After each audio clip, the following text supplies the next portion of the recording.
Hello, Steeler Nation, and welcome to draft day 3 of Where is Shedeur Sanders going to go? What a crazy, crazy NFL draft.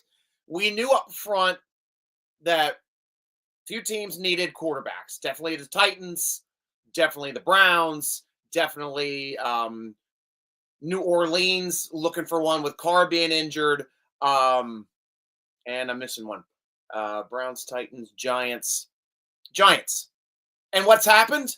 All of those teams have selected quarterbacks not named Shedeur Sanders. This is absolute insanity for the talent of the guy going to day 3. So right now, the only other team in the NFL that needs a quarterback that has not currently drafted a quarterback is the Pittsburgh Steelers. This is insanity. So right now, I think Shedeur Sanders' only hope of getting drafted will be if the Pittsburgh Steelers decide to take him. Odd as hell. And should the Steelers take another quarterback if Shedeur Sanders is still on the board, we're going to have a internal split with Steeler fans. Absolute insanity.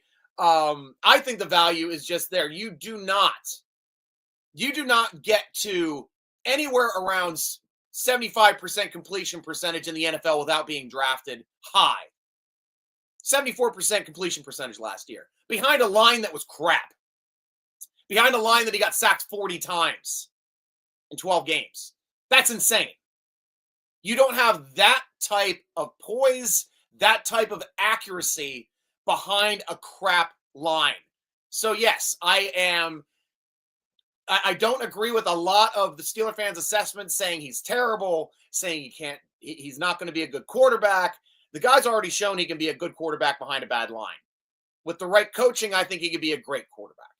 Now, problem with the Pittsburgh Steelers is they are not good at developing quarterbacks. You have to be good straight out of the box. The last quarterback that I think we actually developed would have been Terry Bradshaw, because that was a guy that we drafted in 71. Wasn't even the full-time starter at the beginning of 74. People forget Gilliam was in there for a bit before finally handing the reins over to Terry, them making their first Super Bowl and winning their first Super Bowl with Bradshaw on the back of Franco, obviously. But still, took him 3 years to develop. Ben Roethlisberger, right out of the box, he played. Neil O'Donnell pretty much played right out of the box. I can't recall anyone else that they've developed and made better. Maybe you can make an argument for Cordell Stewart would be the second one that they actually developed. But the problem is they kept hamstringing him in systems that he wasn't made for. Oh, let's make him a pocket passer. Why? His talent is getting on the edge and moving. Way before, when Deion Sanders started, or not Deion Sanders, when Michael Vick started doing it. But he was even drafted after Cordell. I mean, we had some success with Cunningham in Philadelphia, being a mobile quarterback like that as well. Pittsburgh just wouldn't lean into it. They're like, this guy needs to be a wide receiver or a pocket passer. And that was dumb, because they could have developed an offense around him, a diverse running offense that was more college-based as opposed to pro-based. And look at what the Ravens are doing with it now, 20 years later. They figured it out. Steelers could have figured it out too, but they did not. Guys, this is your show. Obviously, we run on comments. We run on questions from you, Steeler Nation. If you're a fan of another team, we welcome you as well. I am always down to talk other teams. I am knowledgeable enough to at least make fun of you appropriately while still being respectful. So, first one, of course, Chow Chow Dad. You let it off today. Heck yeah, Chow Chow. Wake up. There's a draft to burn. Kenny Beamer with the let's go. We have officially started with the Beamer. Chow Chow. So, you think it will be Sanders or Will Howard we eventually take? I don't see how we don't take Sanders at this point. I think the value is way too high to not take Sanders with a 4th round pick. He's just burned a lot of bridges. evidently the Steelers, even with Tomlin, who is the only coach it seems like Deion Sanders wouldn't openly try to take his job, even Tomlin has some pause. First trying to say it was like, oh, it was a close decision in the first round, Sanders or Harmon. I mean, yeah, you can make that argument, but you can't make that argument when you hit round 3 and you don't take Sanders if you say you had a first round grade on him. That asterisk is looming today. It is the largest asterisk I've ever seen on a talented quarterback in my life. And it's got to be more than just attitude. Really, it has to be. Yeah, you're going to get some pomp and circumstance if he starts being a good quarterback and things like that, but he's got to get there. And now that he hasn't been taken on day 1, that he hasn't been taken on day 2, this kid has to be starting to get a little humbled. Because he's not the superstar that's in his own mind. He's not the prime time that his dad was, and he's not the prime time that his dad's been feeding him his entire career, especially there in Colorado, where he was playing for him directly. Now, I heard an interesting report where, he may refuse to sign this year to try to go back to college to possibly, because right now at this point, he would make more money in college than he would in the pros. But the rules state once you sign up for pros, you're a pro. Even if you're an undrafted, you're a pro. You cannot go back to college, even if you have any years left of ability to play in college, your eligibility years for the NCAA, which he still would have 2 more years. He's only played 3. But that's something that has to be fought in court because the rules as written, the antitrust may be a violation, especially now with college players being paid. And if he can make more money in college than he can in the pros, that would be a lawsuit. That would come up in the courts, and that would be something for the courts to decide. And as we've seen here in the last couple lawsuits that college players have had, the courts are siding with the kids, not the colleges, not pro. The antitrust laws are showing that they are unconstitutional when they're directly targeted in college. So would be an interesting thing to see in college. Don't know if it'll happen. I'm completely speculating, but an interesting thing to think about. We obviously have our first pick of the NFL draft. Oh, I thought I saw a picture come up and then it came off the screen. Odd. Okay, well, then I'll have to wait for it again. For Titans are picking right now. They're on the clock. There it is. Now pop back up. Shamir Dyke, wide receiver from Florida. Sorry for the name, but hopefully he's a good receiver there and can keep the waters flowing and not dam them up there in Tennessee. Ciao. No, damn it. I know. You don't have to fix grammar with me. Travel buddy, guten Morgen, Mr. Stryker. Guten Morgen. Hope you are ready for the last day. I got to be. I am ready. I got my 2 bottles of whiskey to my left. I've got a Angry Orchard, which I'm drinking.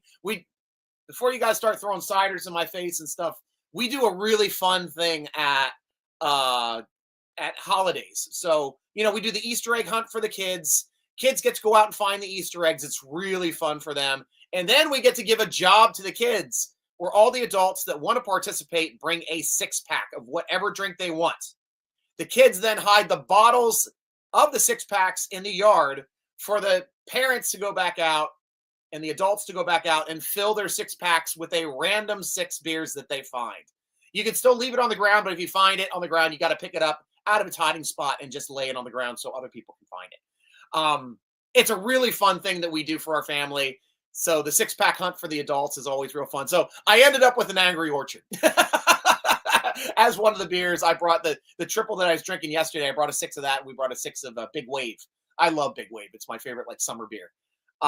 So those were the 6-packs that we got. And we got a bunch of mixes on the way back. Some Guinness, some Guinness Extra Stout. So it was really a fun thing. I got a Duke of something IPA. It was pretty good IPA too. But all the fun that you can figure out to have on Easter, make it fun. Take that tradition to your own houses. It is really fun for the parents, and the parents look forward to it as much as the kids look forward to their Easter egg hunt. So, guten Morgen, yeah. we will move on. But this is what we're getting on day 3, guys. This is like I said yesterday, it's like an MLB broadcast. I am not extremely knowledgeable on every single college person. I am not. I watch some college football. There's some players that I like. I did watch Shedeur Sanders, and I did enjoy watching him in college. But I'm not a draft Nick. I am no Mel Kiper. I am no Alex Kozora. I am an entertainer. I will discuss things. I will look things up, give you the read downs. I'm a host with the most. And the only thing besides my football knowledge that does go up speaking with you is my blood alcohol content by drinking. So cheers to you, Steeler Nation, on the first sip of the day. It's past noon, at least on the East Coast. Sorry, the other 3 time zone to Steeler fans. You got to wait an hour. No, you don't. Just start drinking. It's noon somewhere.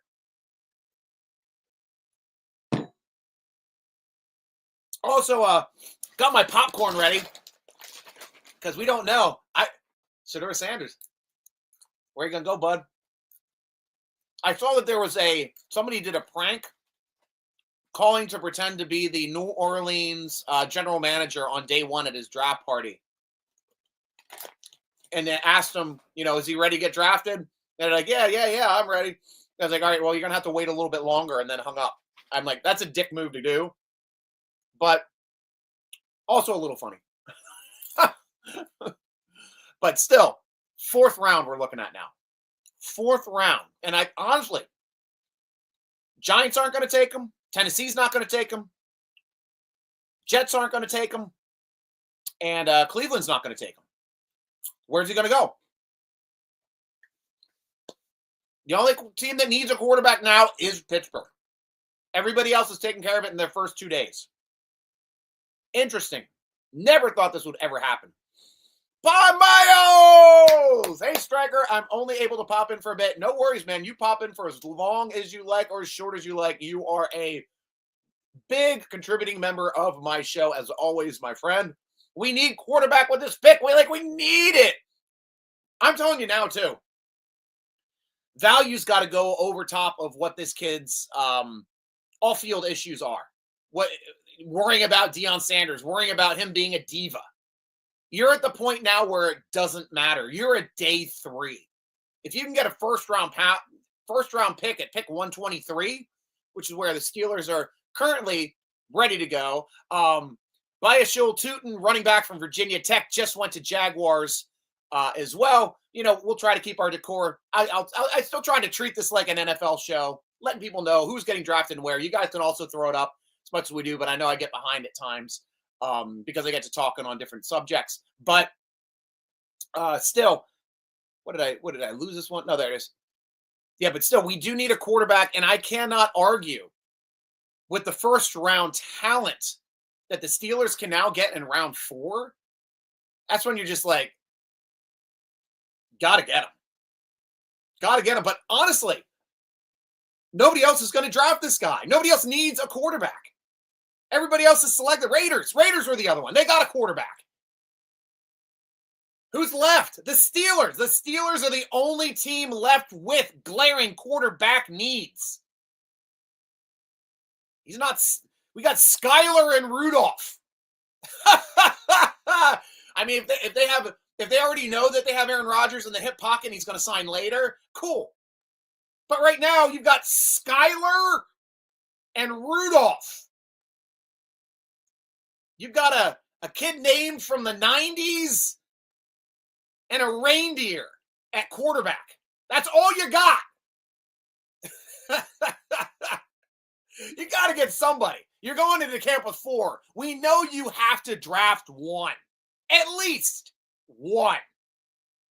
And you might as well, like I said yesterday, if this quarterback room goes from before draft day being Skyler and Rudolph, to after draft day being Skyler, Rudolph, Sanders, and Rodgers, that's a big change. That's a huge change in talent from your quarterback room that I would be 100% for. Absolutely 100% for. But you're right, Miles. We need a quarterback. Chow. I looked at Johnson's tape last night. So happy. We'll put him to good use. I love Warren, but when his carries go into the teens, production goes down, fumbles go up, and injuries go up. Great point. And that was one of the things that we read in the draft profile yesterday when we were talking about Johnson, is he's built for a two-back set, two running backs. Warren is built for a two running back set. He's been having a fantastic job too. Looks like we're having trouble on the stream for Twitter. Oh, I'm sorry, Twitter stream. All right. Looks like Twitter's down. Looks like we're only on YouTube today. So we're going to have a much smaller base on YouTube. Not a big deal. Might have been taken down by the team because they're doing other stuff, but it happens. Miles, all the fans booing Rodgers is so funny every single time. I can't stand him. He has not made the game better. He has not. And Andre Green, welcome back to the show, Andre. Stryker, who do you think the Pittsburgh Steelers will draft today? Well, I'm hoping it's Shedeur Sanders. I really am, because we need a quarterback. Cam Scatterbo, running back out of Arizona State, just went to the Giants. Congratulations, Cam. Welcome to Metro City. Travel Buddy, that would be the only chance I would ever search for something if you hide beer somewhere, right? It's super fun. Travel Buddy, let me grab a beer as well. It's 6 p.m., so we're allowed to drink. Yeah, Travel Buddy. Yep, over there in Deutschland, you got Ein, zwei, vier, sept for the time. So go ahead and start drinking. Prost.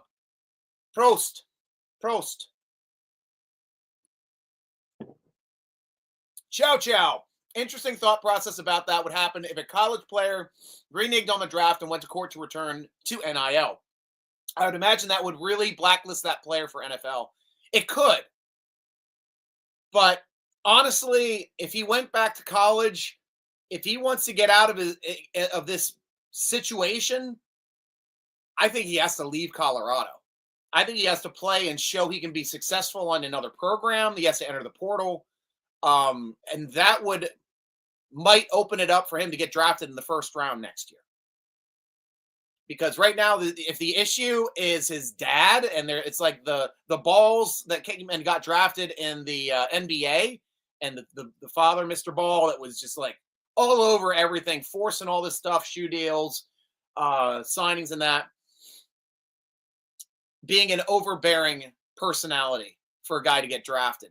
But he had talent. Problem was it didn't pan out. Shedeur Sanders has talent. Is it going to pan out? We don't know. But the talent is there. He's got a first-round grade for his ability, but something is stopping him from being drafted in the first round, in the second round, or even in the third round. Really interesting. But the NIL is a game changer. Now you're paying students to play at college. So the argument in court would be, I can make more money in college than I can in the NFL. That's going to be a tough for the courts to say, no, you have to play in the NFL and make less money, because that's not the way this country's built. This country's built on opportunity. He should be able to go where he can make the most money possible. And right now, as opposed to being paid like a fourth rounder, because you know for damn sure that's going to be a really tough negotiation. I mean, you're slotted in and you got to pay for that. I'm not sure who his agent is, but I think that there would be an argument to try to pay him like a first-round quarterback, but it's not going to happen. There's no way it's going to happen. He's going to be slotted into his slot and have to be paid what he is for that slot. But right now, definitely, he'd be making more in college. Prost, cheers, Slant, or whatever. Awesome, Travel Buddy. Love it. Love it. Returning the favor. Shedeur and Pickens would be hilarious. Those two attitudes. Two great attitudes that work great together. We'd have to see that. That would be amazing. Ciao, ciao. I flip between night shift and day shift for years, so time has no meaning when it comes to a nice, cool, refreshing adult beverage. Yeah, it has meaning to some people. Not really me either. But will the Raiders pick a quarterback? We shall see. I thought they already did grab one. I thought they grabbed one earlier. Let me check out if I can grab their Yeah, they grabbed a quarterback. Oh, it said their needs are no longer wide receiver. They're on the clock.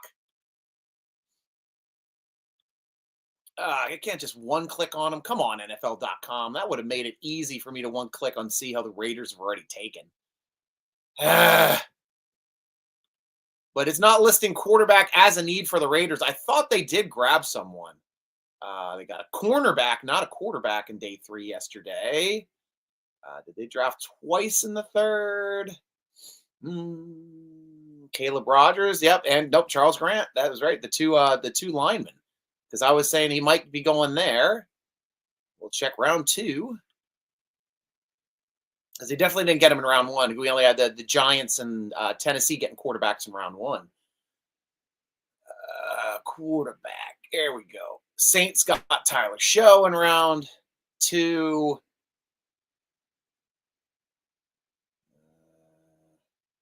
Yeah, I don't see the Raiders have drafted one yet, but it's stating that they don't have a need for one.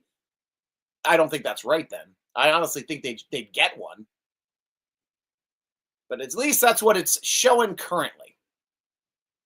Whether or not that will hold, we will see.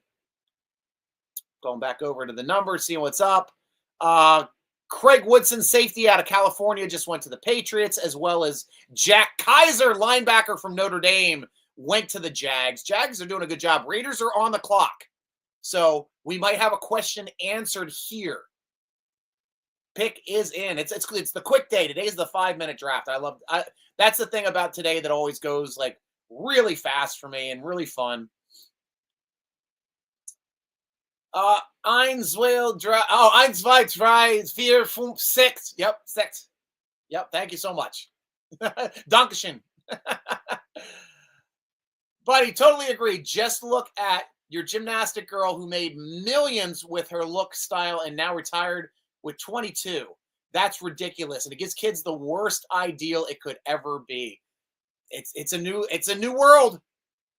As opposed to being 100 grand in debt, like the rest of us if we go to college. There's some players that are making millions. And students that are making millions as opposed to not being in debt. Freaking crazy. Absolutely crazy. Let me know your questions, comments, what you got going on. Oh, it looks like good. It looks like we're back up on Twitter. So we were down for a bit. Okay, we're back live. So Twitter, if you got any questions, comments, throw down your questions, comments. I will read them live. This is what we do on the show. We have some fun. We're excited to see who the Raiders are currently going to draft.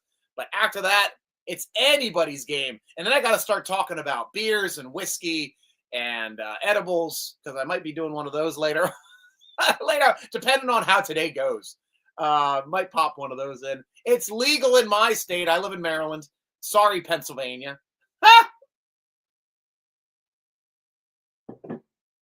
But yeah, it's crazy how it differs. The rules differ so much from state to state. It's downright criminalized in Texas. It's very interesting. But I have a problem with different rules for different people in the same state. Especially when it comes to marijuana usage. Oh, well, your state can do it if you have a medical license, but if you don't have a medical license, you can't do it. That's just dumb. Because you're allowing people to do it. If you allow one person to do it, everybody should be able to do it. That's the U.S. That's the way that the U.S. works. Like national drinking age, 21. Do the same thing for pot. 21. Done. Heck, there should be a few that are legal, but pot definitely should be legal. You still have to be careful about smoking and driving. Do not do that. That is crazy. Just hang out, have munchies, have some drinks, watch some shows. Watch this show.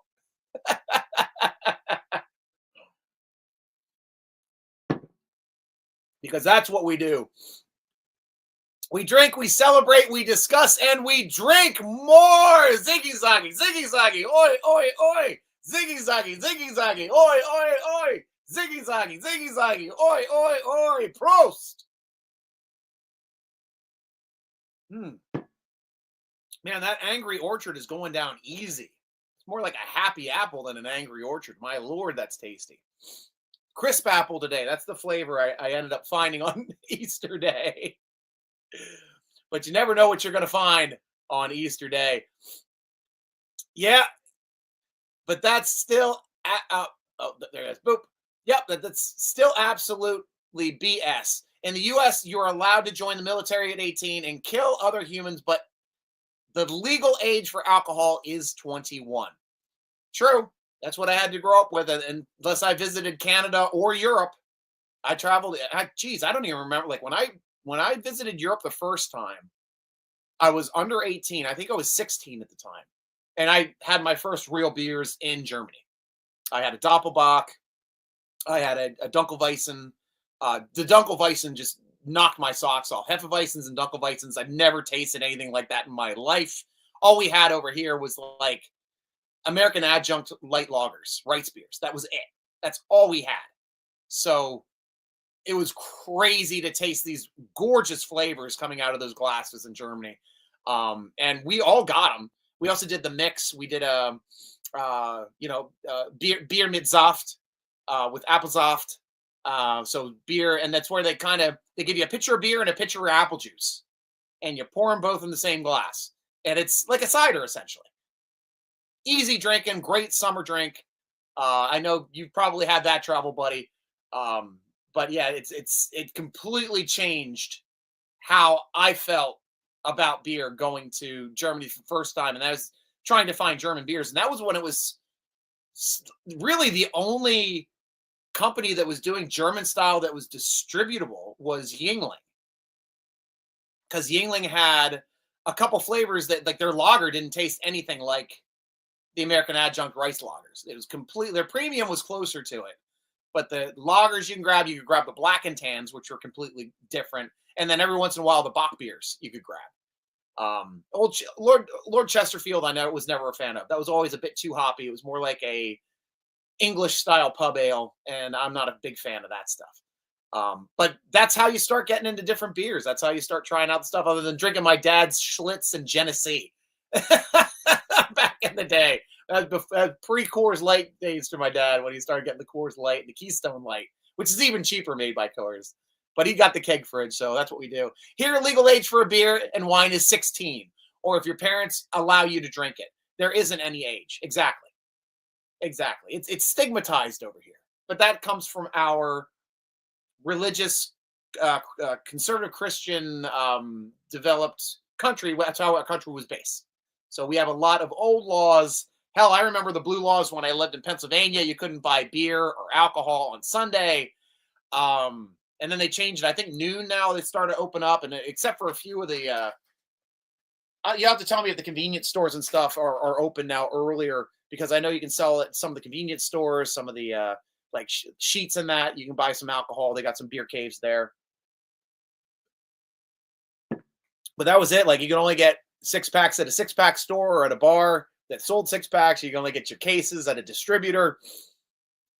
It was crazy time for buying beer in Pennsylvania, I'll tell you that. And it's still, I think it's still got to be that way to get a case, doesn't it? Don't you still have to go to a distributor for cases and kegs? You tell me. Chow chow. I was deployed overseas while underage, but drinking was allowed. Got busted when I returned to the USA because I never thought about it. Exactly. It is a stigma here. Absolutely, it is a stigma. But then again, you can't rent a car until you're 25. Still die for your country. You can drive an Abrams tank, but you can't rent a car. You can fly a multi-million-dollar plane before you can rent a car in this country. You can compete in Top Gun before you can rent a car in this country. Absolutely insane. Well, maybe they should make a different set of rules. Maybe when you choose to enlist, you should open up. Okay, you can automatically drink now. Okay, you can rent cars now. They're more responsible people. They get to drink overseas. Let's just change the rules. Right? Some U.S. laws are so crazy and dumb. Absolutely. But I don't know if that is actually a law or if that was just instituted by rental car companies just to go with statistics for drivers in getting in accidents below the age of 25, especially male drivers. That's the highest percentage of accidents on the road. And that was the age I was when I totaled my Toyota Corolla, my first vehicle. But that happens. That absolutely happens. They're just playing the odds at that point. We got some draft picks that have come through. Let's see. We have so the Raiders did not take a quarterback. They took Dante Thornton Jr., the wide receiver out of Tennessee. Then Deion Walker, the defensive tackle from Kentucky, went to the Bills. Jets are in right now. Eagles on the clock. We're slowly marching our way down to pick 123, the 21st pick of the 4th round. Will it be Shedeur Sanders? Will it? Because right now, I think we're the only team that'll stop that slide. Hell, the Raiders aren't even taking them. Raiders take everybody.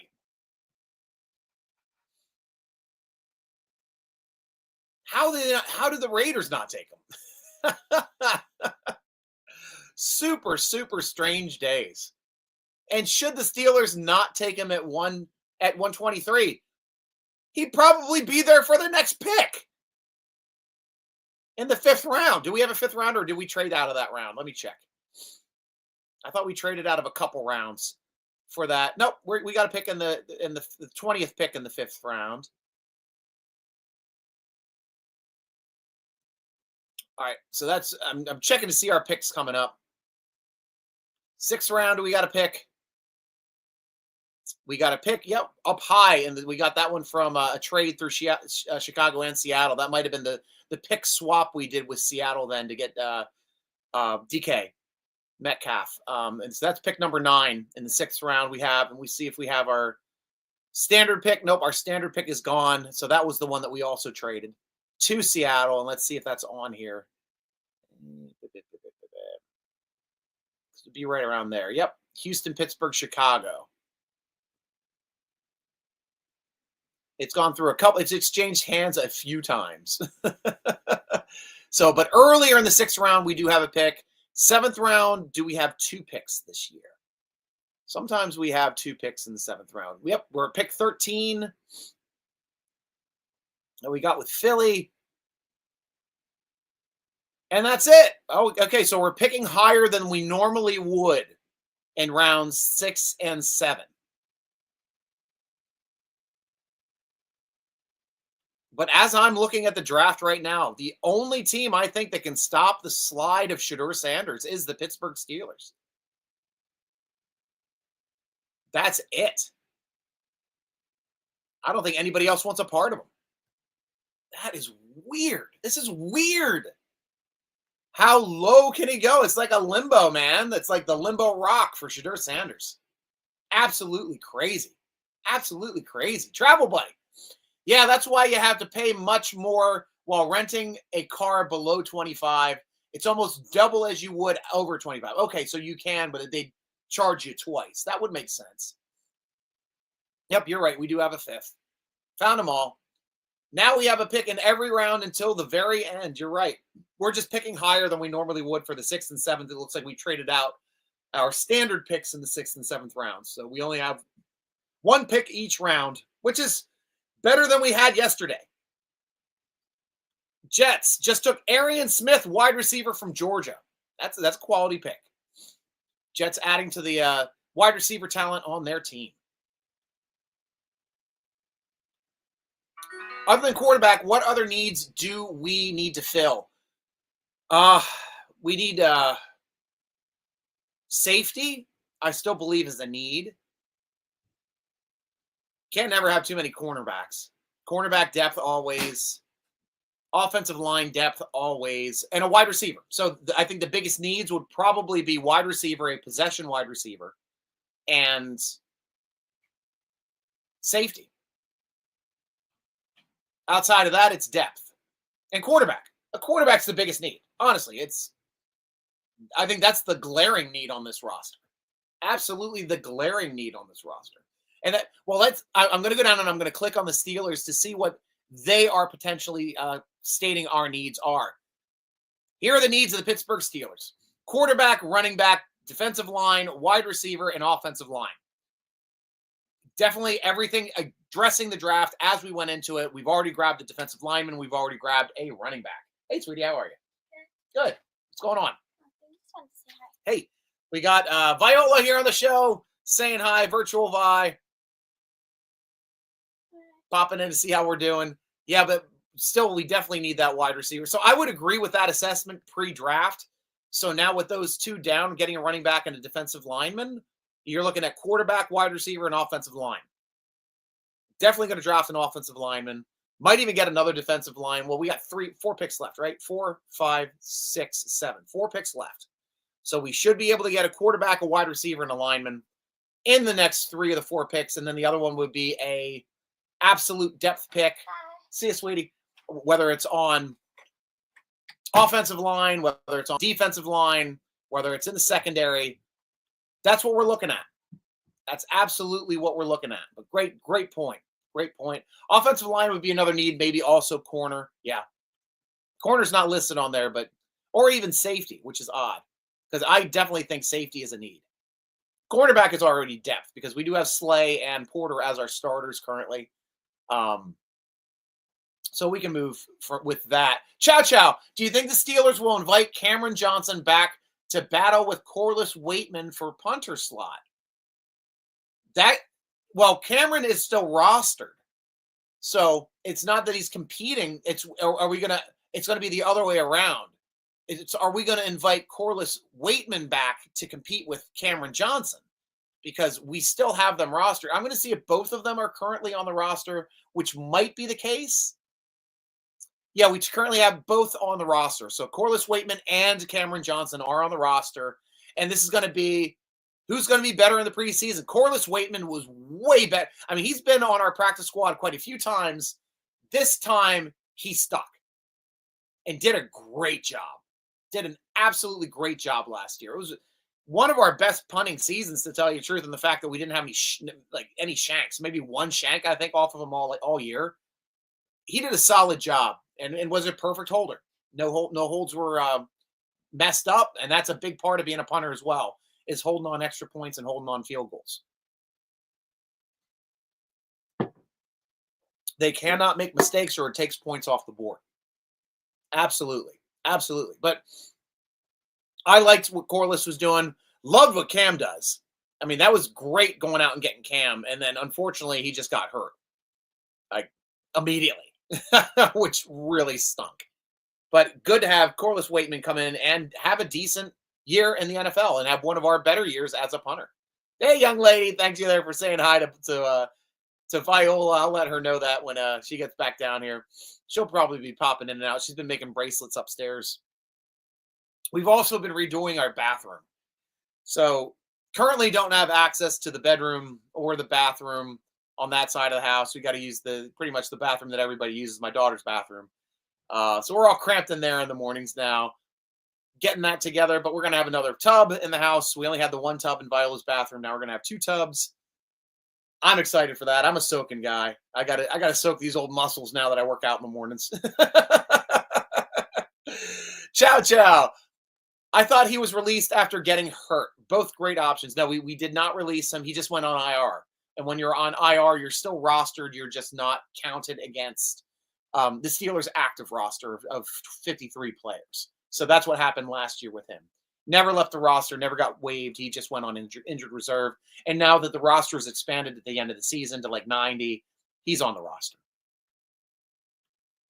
It's not the muscles, it's the age, my friend. And I found too, I don't know if you started doing this, but this is something I found that really works for me. Cold showers. When I work out and I do cold showers, it helps my muscles recover a lot quicker. I'm not as sore. I'm right back into being my young, spry self. So pretty excited about that. Eagles take Ty Robinson, the defensive tackle out of Nebraska. Good pickup for them. They're smart in the way they draft anyway. New Orleans Saints picking up Danny Stutzman, linebacker from Oklahoma. Didn't know too much about that. San Francisco's currently drafting. Carolina Panthers on the clock. We're just waiting for these next guys to come on up. and be recognized.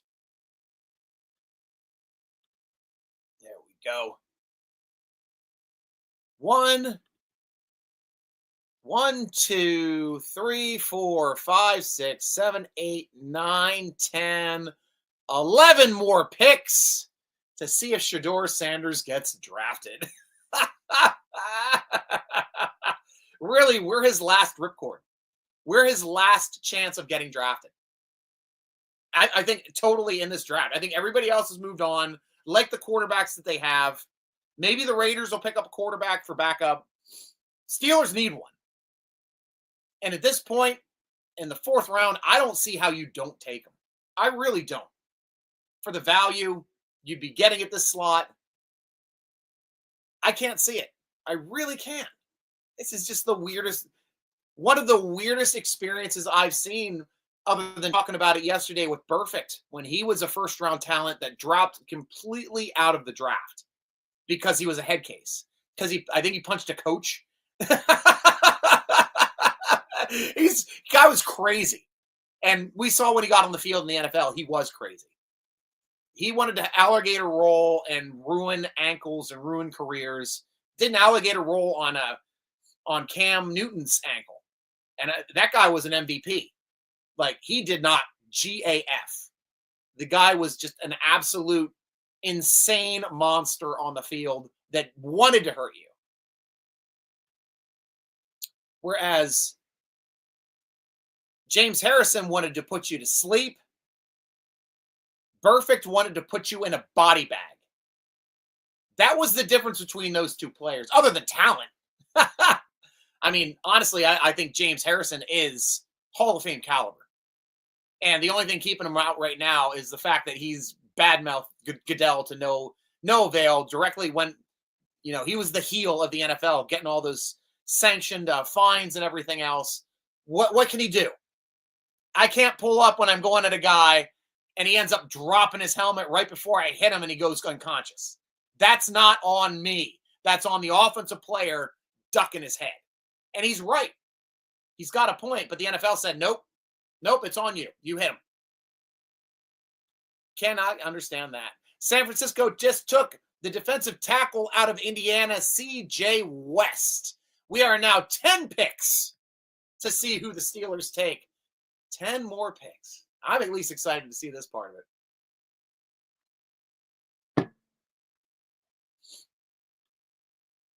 But I suppose this is why we watch the draft. Because this is drama. Hell, it was drama when Aaron Rodgers slid down to Green Bay in the first round. That was drama.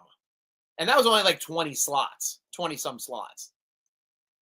And it worked out for him. Hall of Famer. Great job. Travel buddy. How long did they search for someone speaking English in France? I guess it took them a while. Well, you mean when I was traveling over there? Yeah, they do at least respect if you try to speak French.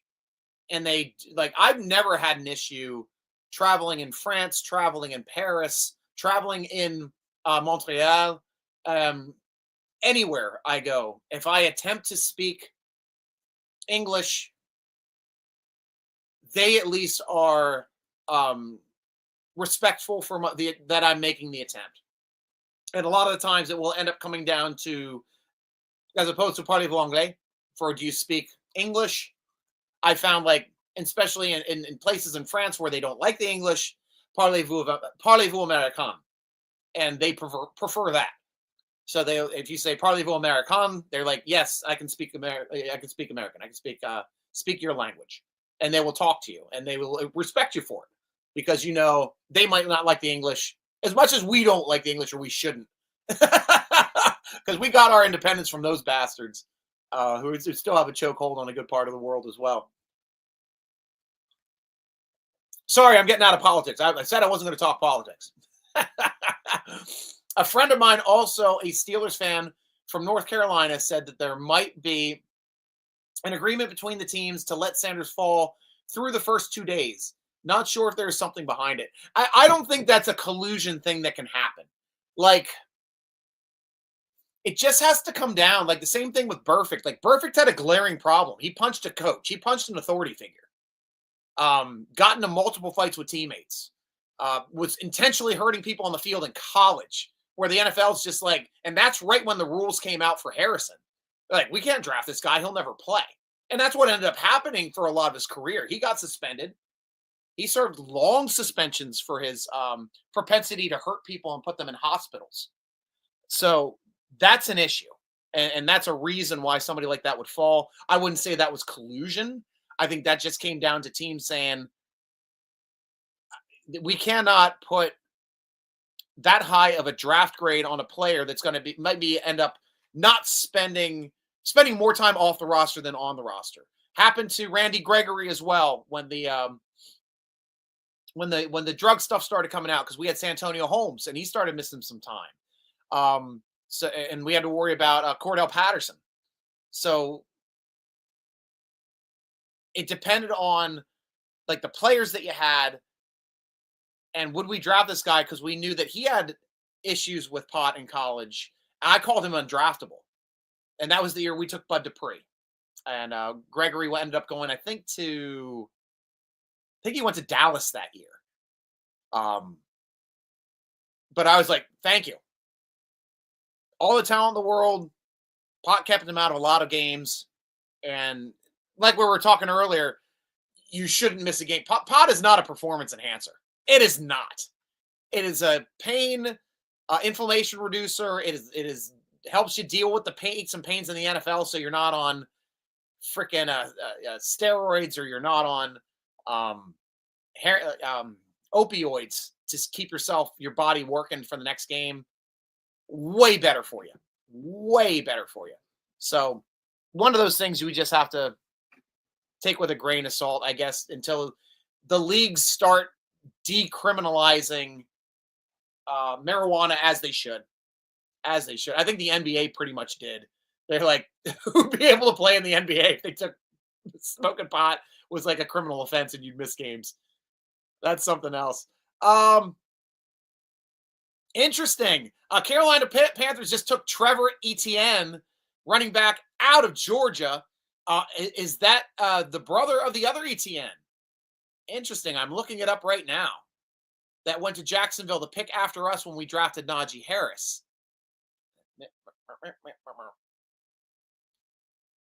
Yep. His brother is Travis Etienne.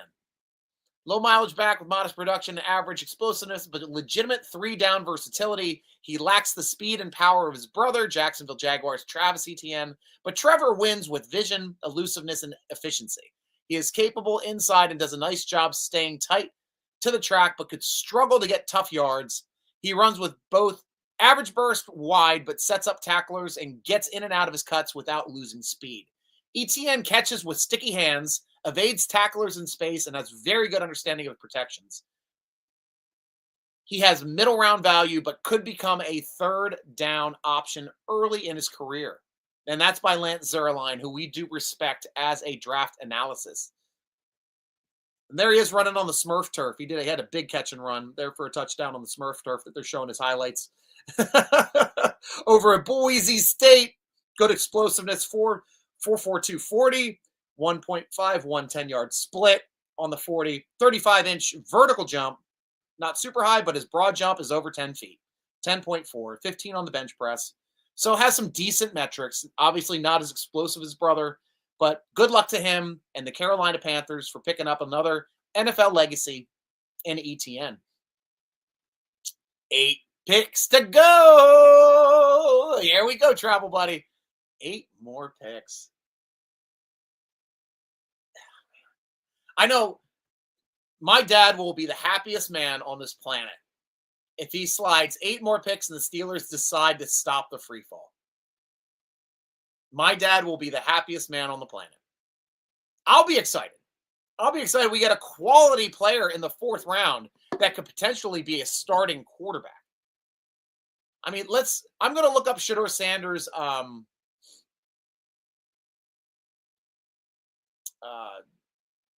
prospect, essentially his how he's been listed as a draftable player.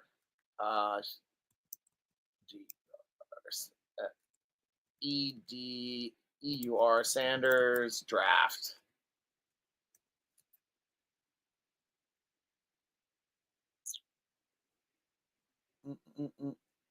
Oh, this is just, there it is. There's a scouting combine. Because his metrics were right up there with Cam Ward's, other than his height. And he's not short. I mean, he's not full 6 foot. He's 6'1.5". So plenty of 6'2" quarterbacks in the NFL. Plenty of them. Got a prospect grade, 6.3, will eventually be a plus starter. So he's got talent to be a starter in the league and to make plays. 212, decent size. He's got durability, as we've seen in college. Zerline did his assessment.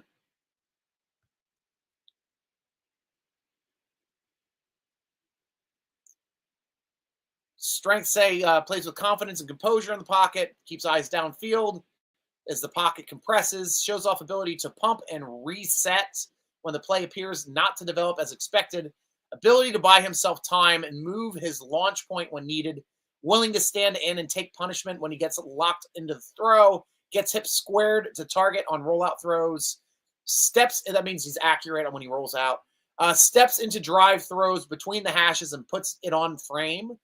Good. That's good accuracy. Stating right there. Allows routes to develop and throws with timing into zone windows. Hits receivers in stride and leads them into yards after the catch. Consistently accurate when he throws from a balanced platform. His weaknesses. Spacing and clearly defined route combinations make decision-making easier. Drops beyond proper pocket depth and into edge rusher's path. So he drops back too far. Throws with a longer operation time, has completions on tape that will be interceptions in the pros. Who doesn't? Inconsistent bringing his lower half through his delivery. Needs to become okay with taking profits and moving on, essentially checking down or taking the easy pass and moving on to the next play. Appears to be too confident in his off-platform game despite a lack of zip. Doesn't offer up much capability quickness from the pocket. Much too willing to take a big sack instead of throwing it away. Gotcha. So even at the 6.9 being, 6.3. So 6.3 is a plus starter. Will eventually be a plus starter. So that's, not as high as a lot of people. Cam Ward draft profile isn't far off of this stuff. I think I was on ESPN for this one, right? Nope. I was on NFL.com. Yeah.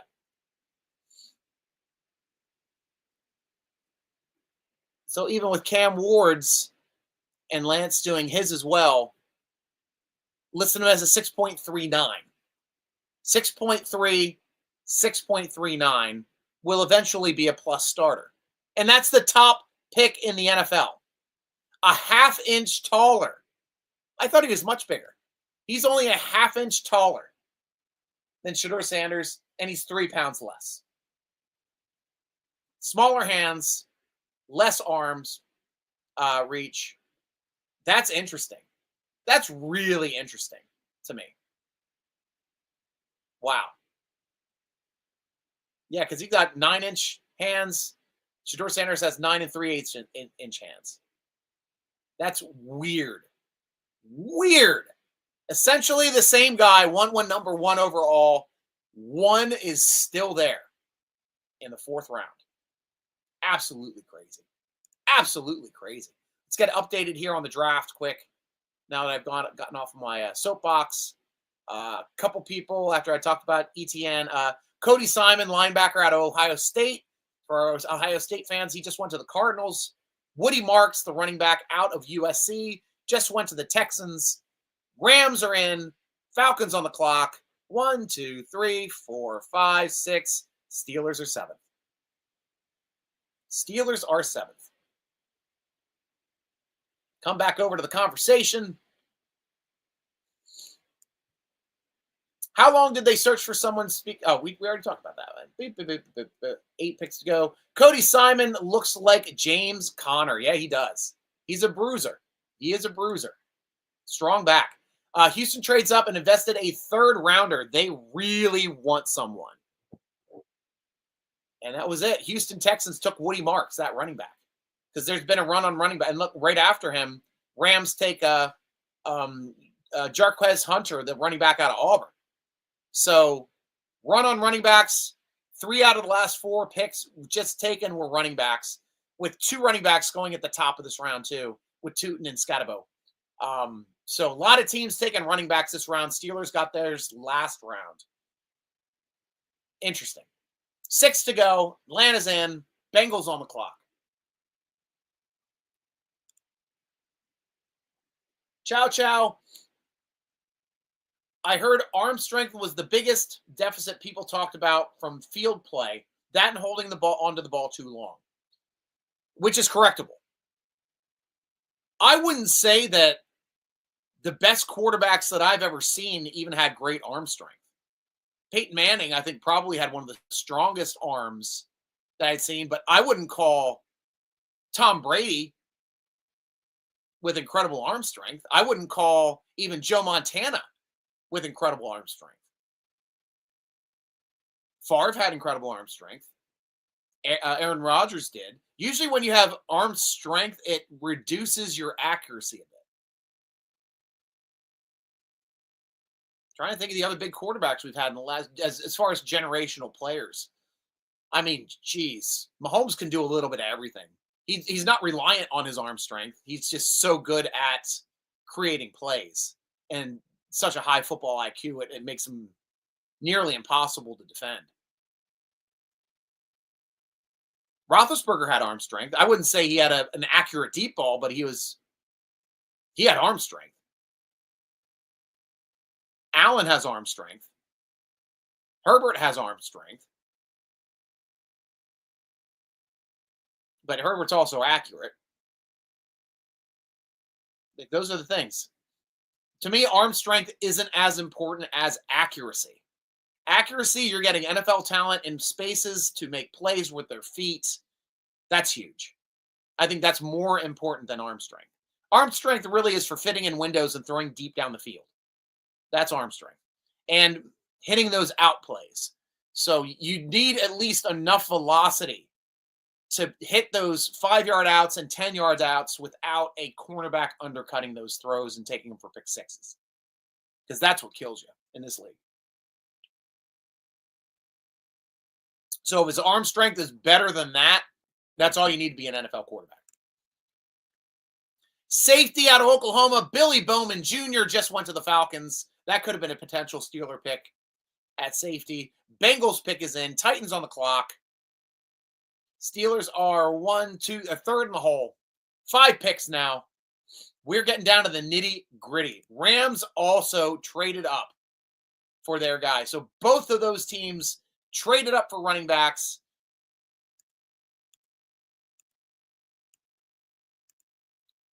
It's not. The clicks aren't working right now. Oh, because it already clicked on him. Okay, I see. So yeah, I'm not going to get the Falcons' needs because they just picked. Linebacker, offensive lineman, or corner for Bengals is what they're stating as needs. I don't know if they're updating these at all. Steelers haven't been updated because they're still showing running back and defensive lineman when we picked both of those players already with our 1 and 3 picks. But wide receiver could be an absolute pick here.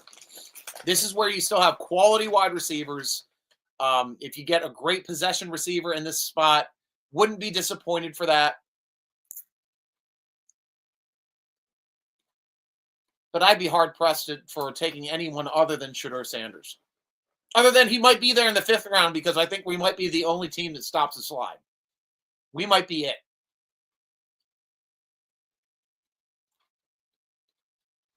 And should the Steelers take a quarterback not named Shedeur Sanders, look out. We're going to have a riot. There'll be a riot in Pittsburgh. Cool. I like the pleasant discourse here, Chow. I prefer actually over arm strength, accuracy over arm strength. Cool. Milrose supposedly has a cannon, but can't hit the broadside of a barn. Same with Richardson from Indy. Exactly. That's my thing. Doesn't matter how strong your arm is if you're not accurate. And to me, the best quarterbacks ever were accurate. Some of them did have arm strengths, but all of them were accurate. The best quarterbacks are always accurate. Tom Brady was great because he was accurate. Montana was great because he was accurate. That to me, that's way more important. Really is. And to be at 3 out of 4 of your passes being completions in college, and you're not throwing a dink dunk game, that's impressive. When you're being harassed with that offensive line, because usually players are not accurate when they're getting pressured. That's showing me he has poise, he doesn't get rattled, and he's still able to complete those passes under duress. Awesome stuff. We have speed at wide receiver. If he can get it downfield, they can adjust if they get the separation. Exactly. And that's what Ben did. I mean, case in point with Mike One Trick Pony Wallace. How many times did Mike Wallace have to come back for a football? Seemed like he always had to slow down his route. Even when AB got deep, had to slow down his route to come back for the ball. I think there's more highlights of Ben Roethlisberger throwing deep and having receivers slow up than there are of them being wide open. Now, if it's a 40-yard pass and he drops it on dime, yeah. I'm talking about when he's throwing to the limit of his pass range, when he's throwing 50, 60-yard bombs. That was Ben's part of pre-arm injury, because once he hurt his arm, he couldn't throw it past 40. Like, his arm strength was done. He didn't throw it down the center of the field, 10, 15 yards. He was hitting the outsides. Like, that was the weird thing about the regression of his game at the end of his career. But Steelers should have learned the first time, if your quarterback for a couple decades that wins you Super Bowls gets an elbow surgery, don't stick with him. Move on. Travel Buddy, come on now. An announcement from the Dortmund Stadium to give us a Core B. Oh, is that what we're doing? Are they going to announce from the Dortmund Stadium? That would be awesome. That is awesome. Tell me if that's true. That would be amazing. At this point, why not pick a quarterback? I love the other picks, though. I agree with you, Austin. Like, right now, and I don't know if you just jumped on the show. I think the Steelers are the only team that needs a quarterback left in the draft. So I think we're the only team that could stop Shedeur Sanders from continuing to fall in this draft. And if we end up getting Shedeur Sanders in the 4th round, oh, the draft nicks are going to treat this like we just hit the lottery. Oh, look at the Steelers. How savvy are they that they waited till the 4th round and not the 1st round, not the 3rd round to get their quarterback. Brilliant. A+ draft. Plus. I hate those draft grades. They're the dumbest things ever. This is a coin flip. Draft is a coin flip. But talent, you cannot argue that this isn't an extremely talented individual getting drafted here. Bengals took Barrett Carter, linebacker out of Clemson, and then Gunnar Helm, the tight end from Texas, just went to the Titans. That's a lot of T's with the Tennessee Titans getting a tight end from Texas. Oh, my Lord. The alliteration there alone is worth the pick. Too bad Gunnar's name isn't Tommy. Tampa Bay's pick is in. David Walker, edge out of Central Arkansas, just hit the board. Panthers pick is in. Steelers on the clock. Is this the moment, Steeler Nation? Schuneberg, it's quarterback time. Hey, man. Hey, Derps. How you doing? Good to see you guys. Now all my guys are coming back. I know. It's time for the Steelers to draft. Big system question. Will they allow stuff over the middle, right? Oh, gosh. I can only hope. I don't know, but I wish they would do it since they have a partnership. I do, too. Hell, I would love to see a pick at Croke Park. That would be amazing, too. Center field, having somebody flying out there to Dublin, making that pick. They should do it in Kilkenny. Kilkenny's colors are the same as the Steelers. Somewhere in Leicester County. Sanders or Howard? Sanders. I don't even think about it easy, but thank you very much for asking. Talent-wise, there's no question. Best talent in the draft at this position in the 4th round is Sanders. Absolutely is Sanders. But this is going to be weird. If the Steelers don't take him here, is he going to go undrafted?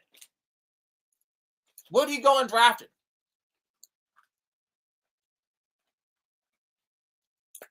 Mm-hmm.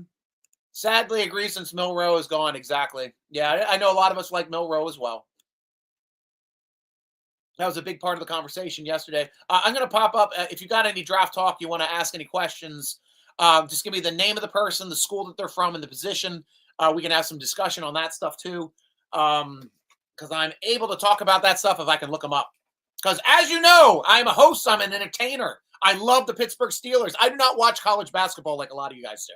I am not a draft, a self-described draft Nick. I love running the draft shows. I have fun. I make jokes, pop quips. I make associations. That's what I do. That's what the brain works for. But I am not a draft expert. Nowhere near one. Never want to be one. But I enjoy watching football and enjoy watching highlights and talent once we pick them. I'll get a little bit more into that. Carolina Panthers just took Lathan Ransom, safety out of Ohio State. That could have gone to the Pittsburgh. So now the Steelers pick is in. Is this the moment? Is this the moment, ladies and gentlemen, where the Pittsburgh Steelers finally say enough is enough? It is time for us to draft Shedeur Sanders. Absolutely incredible. Popcorn. I'm eating popcorn now. Got my popcorn ready. Who's it going to be? Who's it going to be? Because you cannot say, unless Shedeur Sanders is not on the Steelers draft board at all, you cannot say any fourth rounder is better than Shedeur Sanders at this moment when quarterback is your need. And should the Steelers draft Howard over Shedeur Sanders, that means he's not getting drafted at all. Popcorn ready. Hey! Actually caught it. Yes, I do have some talent. First drink down. Now I got to get a second drink out and get ready to welcome our next player. Guys, get your drinks ready. That's what we do on the show. We cheers the next Pittsburgh Steeler, welcoming them to our roster. And I have a perfect Pennsylvania beer for it from Trogs in Hershey, Pennsylvania. Troganator will be my celebratory beer. It's a beautiful Doppelbock. Travel buddy I know approves of Doppelbocks. So that's awesome. Nice pen shirt. Actually, it's not officially a pen shirt. It's a Pens Steelers Pirate shirt showing my favorite NHL team, my favorite NFL team, and my favorite minor league baseball team. All on one shirt. Phillies are my favorite major league baseball team. Pirates are my favorite minor league team. They just happen to play in the majors, but they're a minor league team. I intentionally don't want to read down because I know we got Robert C on here. I know he gets all the information early. You guys can check the comments right now on YouTube if you want to see the early stuff. I will get to these comments as soon as I see the pick. It's a white guy. Jack Sawyer, edge out of Ohio State. 2 Ohio State players going back to back. Steelers grab an edge. Wow.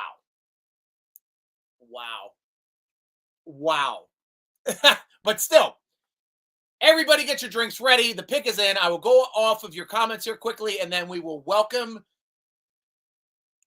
Jack Sawyer, our newest player to the Pittsburgh Steelers. I'll tell you about Jack Sawyer, mean Brian. Da-da-da-down. Ba-ba-ba-boom. Ba-ba-ba-boom. Ba-ba-ba-boom. Alrighty, Robert. I hope not. Leave Sanders, steal it to L linebacker LJ Sawyer. You got Jack Sawyer. Yeah, we do. Got Jack Sawyer. Thank you, Jay. Thank you, Jay. Jam Master Jay. Sneaky. Wow. Would not have guessed that one. Still not. Honestly, Robert, we've been talking about this on my show today. Honestly, I think the Steelers are the only team left in the NFL that could stop Sanders from being drafted. Nobody else needs a quarterback the way the Steelers need a quarterback. And if we're smart enough to keep waiting and waiting and getting him in the later rounds, that's genius. Absolute genius. But somebody's taking him in the 7th. Somebody's got to take a flyer on him in the 7th to fill out their quarterback competition roster for preseason. I don't think the Steelers can wait till the 7th. I think they can wait till the 5th, maybe even wait till the 6th because they're drafting a little higher in those rounds. But how? How on... Obviously, this is the biggest smoke screen I've ever seen by Tomlin. We brought Shedeur Sanders in for a visit. They were stating, could have been close between Harmon and Sanders. Evidently, it's not even close between Jack Sawyer and Sanders. This is insane. This is absolutely popcorn ready. Popcorn done. Chow chow. I know next to nothing on drafts, but I didn't think we were looking at edge. Edge is always good for a position for depth. I think we lost the free agent that we had last year that was with Herbig and Highsmith and Watt.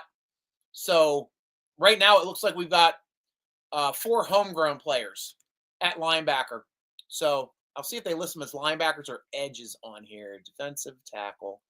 They probably just listed as linebackers. Harper, Malik Harrison, Herbig's 1, Highsmith 2, Holcomb's inside. Leota, I think he's a camp body. Moon was the other guy. He's one of the other outside guys. And I liked what Moon was doing in the preseason. He was hurt a lot of last year. Queen's inside. Robinson's inside. Rush. Not sure where Rush is playing. I know he's a younger player, futures player. And then TJ Watt. So it's a player that's going to be competing with Moon for being on the team from the way it's looking like right now. And they must like what they see. Green Bay Packers take the edge. Baron Sorrells run on the edges starting now with David Walker coming off the board 2 picks before the Steelers drafted. So 3 out of the last 4 picks are edge players. Byron Sorrell now a Green Bay Packer. Chargers are in. Yeah. So we're going down to 30s. There aren't a whole lot of comp picks in this round. There's only 1, 2, 3, 4 comp picks in this round before we wrap back around to round 5. Round 5. And from what I'm seeing, Shedeur Sanders isn't going to get taken in round 5. This is the craziest drop of a first-round talent at quarterback that I have ever seen. I mean, honestly, and even now, if we're not taking him and we have a need at quarterback, he's not on our draft list. At this point, you have to assume that there's no way that Sanders is even on the Steelers' board because the talent is there, but there is something about his makeup or something else that hasn't been seen or that happened during the interview that made it that they don't want any part of him. And Mike Tomlin is a leader of men. Not only does he do it with his football players, he also helps Pittsburgh youth. He also helps youth in the Newport News area in Virginia. This guy's lifelong career is to empower young men to make them beneficial adults for their community growing up and giving them a good basis to do so. And that's one of the things I really respect out of Mike Tomlin. But if he's having trouble, if he doesn't think he can help Shedeur Sanders become a man, help him mature, that says a lot about the character of Shedeur Sanders and the problems that they have with even considering drafting him in the 4th round at a position of glaring need. Can't be on their board anymore.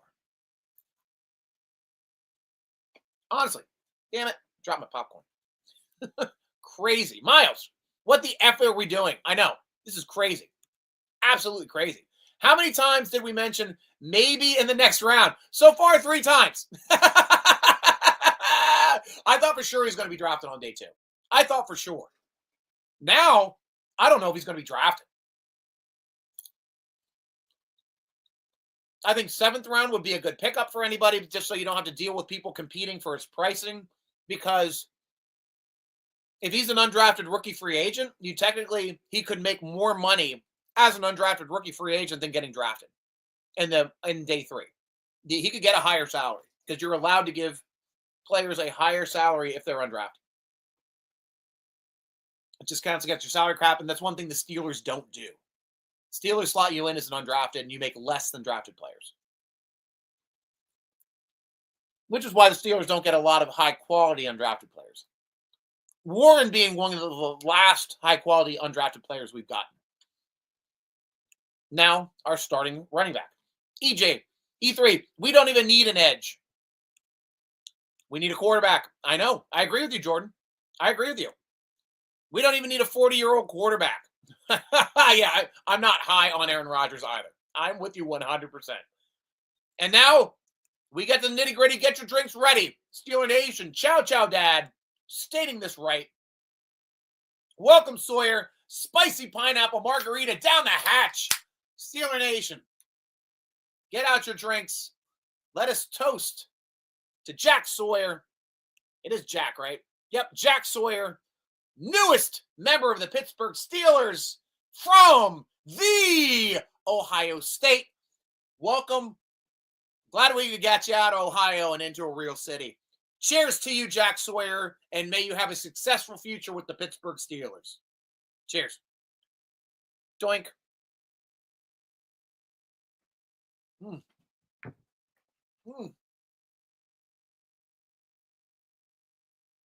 I love me a Doppelbock. I do love me a Doppelbock. Travel buddy. I know what's going to happen. We trade back into the last spot and we get Sanders as Mr. Irrelevant. Honestly, he has more talent than Purdy did. More talent than Purdy. And he would be a better Mr. Irrelevant, to tell you the truth. Absolutely. Guys, Ohio State fans, I know we got a lot of them in Steeler Nation. Let's start talking Jack Sawyer. Tell me what your thoughts are on him. Tell me what you like about him. I'll start reading the stuff coming up here pretty soon. Robert, we always need edge guys and inside linebackers. Absolutely. Absolutely. Steelers have done a really good job of completely renovating that entire inside linebacker room. Outside linebackers are one of the strongest positions we have on the team. Depth is always good. But right now we're stating that outside linebacker depth had a higher need than a possession receiver, had a higher need than offensive line depth, and had a higher need than a starting quarterback. That's what we're talking about. Cooley, let me know too. Do you think that Sanders would be undraftable for you? Is there a location in this draft where you got to say the value outweighs his off-field issues because he's a first-round talent? As far as for the metrics go and how they were placing people, consensus first-round talent by DraftNix. But the NFL says no. When does the value become, yeah, now we take them? 5th round? To me, 5th and 6th are the only other options. 7th round, I think the value is there enough for a lot of teams to be able to take a camp body quarterback. And he'd be a good camp body quarterback option at that point. Sawyer is a stud. Preach, Cody. Tell me why you love him. I would have taken a flyer on Sanders, though, that late. Yeah, me too. But as I'm stating on the show, I think the Steelers are the only team left in the NFL right now that need a quarterback that have not taken a quarterback in this draft. So we might be the only team left that can stop Shedeur Sanders from falling in this draft. Because the Raiders have already shown they're not going to take him. And with this last pick, I honestly can't say that the Steelers think he's on their radar. I think they took him off their draft board. I think a lot of teams have taken Shedeur Sanders off their draft board. And it's never a collusion thing. I don't agree with at least the NFL collusion. Like, don't draft this guy because of Deion. Deion Sanders is a Hall of Famer. One of the most talented players to ever play in the NFL. A generational athlete. Played baseball just as well as he did football. Star in both. So really, really an interesting draft as the Shedeur Sanders saga continues to be written. Never seen this in my life. Absolutely never seen this in my life. I wonder if Dion called Tomlin last night. Hey, think you can draft my son? I know you guys still need a quarterback. Think you guys can draft my son? Don't know. One thing I know for a fact, if the Steelers do draft Sanders, there's zero chance of them taking Deion Sanders as a head coach. With the way the Steelers get head coaches, we are never going to hitch our wagon to a Deion Sanders.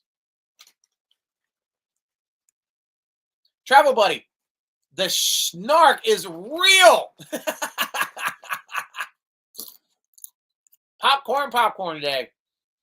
Travel Buddy, that's for sure. Purdy is just an average quarterback, nothing else. Same like TB12, was never a good quarterback, but just had the best protection you could have at his time and had a high football IQ. He also was accurate. Both of those quarterbacks are accurate quarterbacks. Not the strongest arms, but accurate quarterback. And that's what happens when you get drafted late. You're missing something in your game. Still don't need to have super strong arm to be a great NFL quarterback or a Hall of Fame NFL quarterback.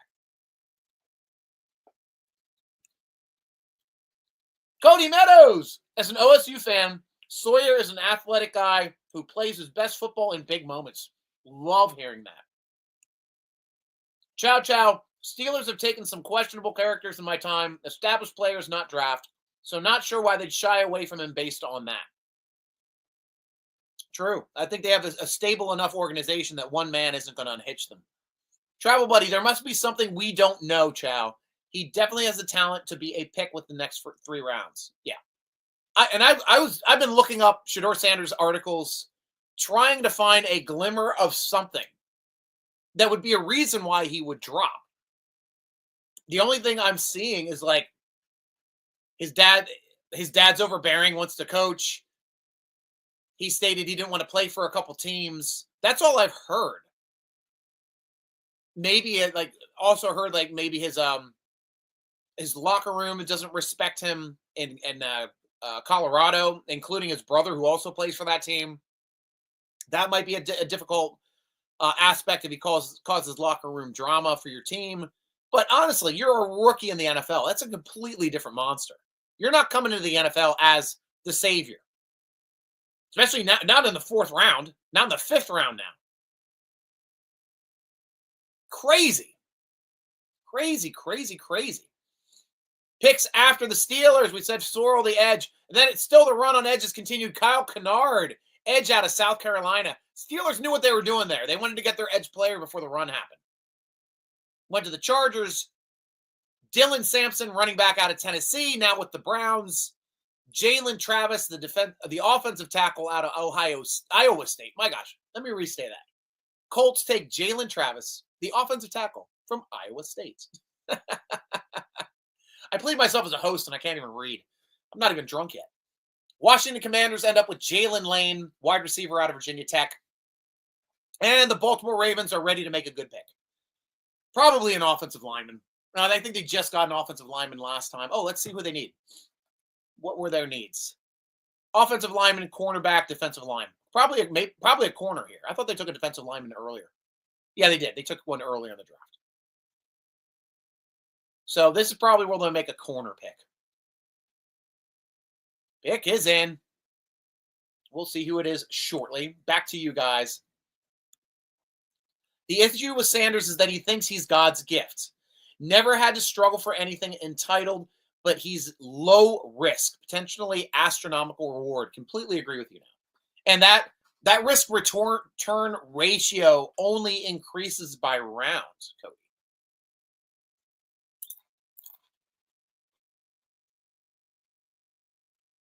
So where is that mark? To me, it's the 7th round. To me, at the 7th round, you cannot deny taking Shedeur Sanders in one way, shape, or form, whether you want him as a camp body, whether you want him to compete, But the Steelers are the only one looking for a quarterback right now.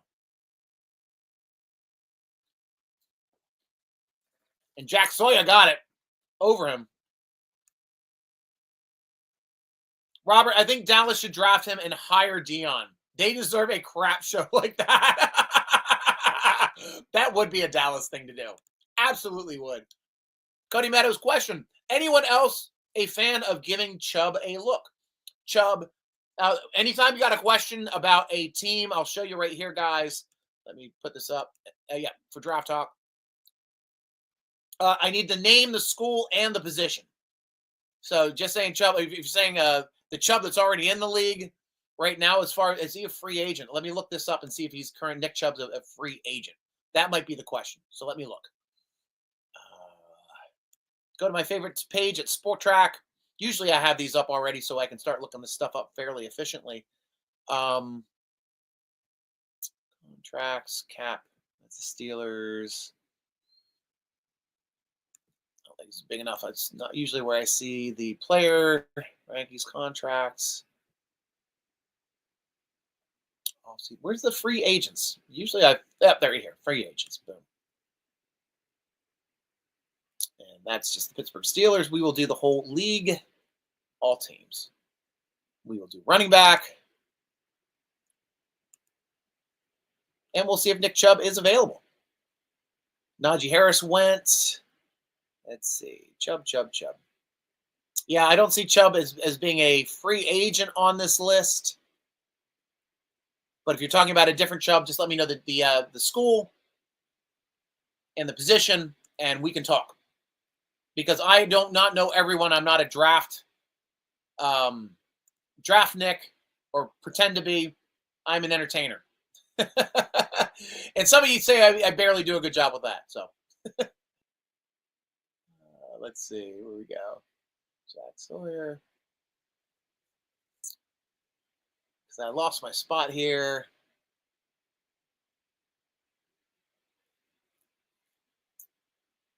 Okay, that's Chubb. There we go. Thanks, Cody. Thanks for the question, though, Cody. Agree, but accuracy won't help if you won't get the time to use it. That's why TB12 and Purdy never sucked so far, and also the reason why TB12 left New England, because he knew his O-line wouldn't be the same anymore. I'd be interested in Shiloh Sanders. Nice, Chow. Let's check out Shiloh. Is he declared eligible? I know is he still at yeah, no, he's still in the draft. Check out his draft profile. But also a Colorado Buffalo, also the brother of them, obviously. Standard sports reference. Where's the draft? Draft profile.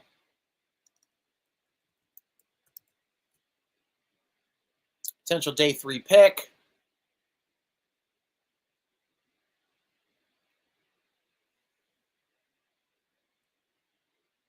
There's a draft report from ESPN.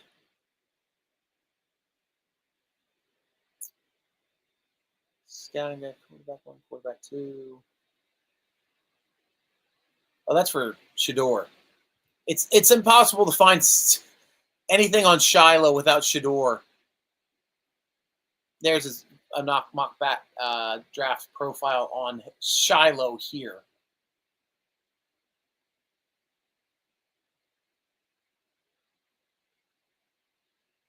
Pro Football Focus has one. Sports Talk. But they're saying he can go anywhere in this draft. Round 7s are usually the ones where they're starting to project him. But the Steelers do need safety help. It's not listed on here as one of their needs, but they do need it.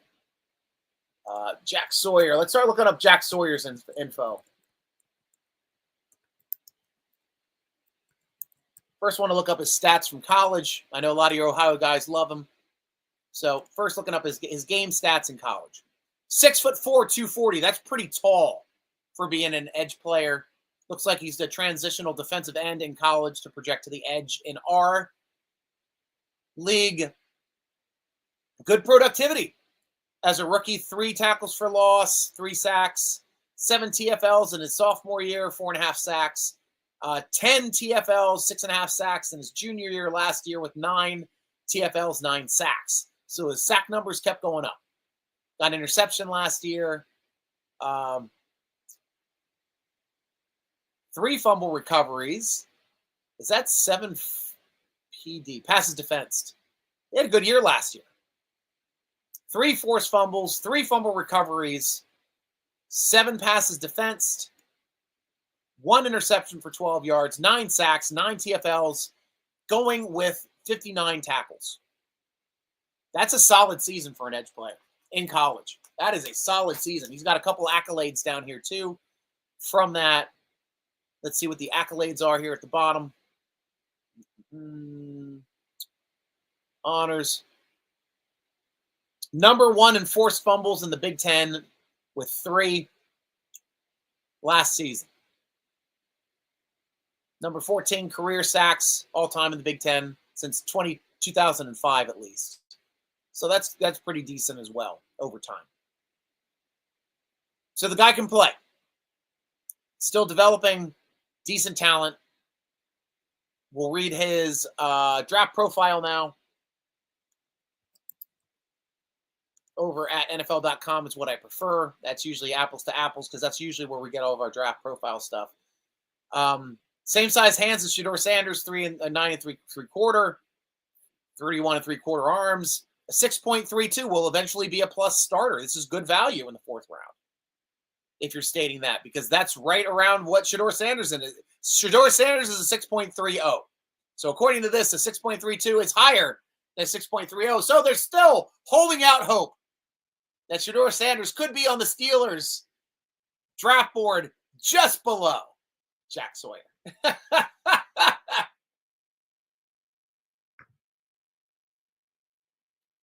Good scores all around. 74 production, 76 athleticism, 76 total. All in the green. Cotton Bowl defensive MVP, game-clinching 83-yard touchdown in the 4th quarter after causing and recovering a fumble on the sack of Texas quarterback Quinn Ewers. Started all 16 games for the national champions. 59 tackles, 9 sacks, interception, 6 pass. It said 7 pass breakups on the other sheet, but here it says 6. Projected to go round 2 or 3 by Lance Zierlein. So this is a plus starter here, or we're getting him a value pick here in the 4th round, somebody that they determined should be going in the 2nd or 3rd round. Dense framed, even front defensive, whose game is built for power but not speed. He has short arms and slower power to neutralize and overcome run blocks. However, he lacks a quick wins first steps or twitchy stack and shed move. He locates the football, racks up tackles when runners are near gaps. He's a force-fed rusher along using strong hands, a relentless motor, and pocket-caving charge to run up and pressure totals. But his rush lacks quickness.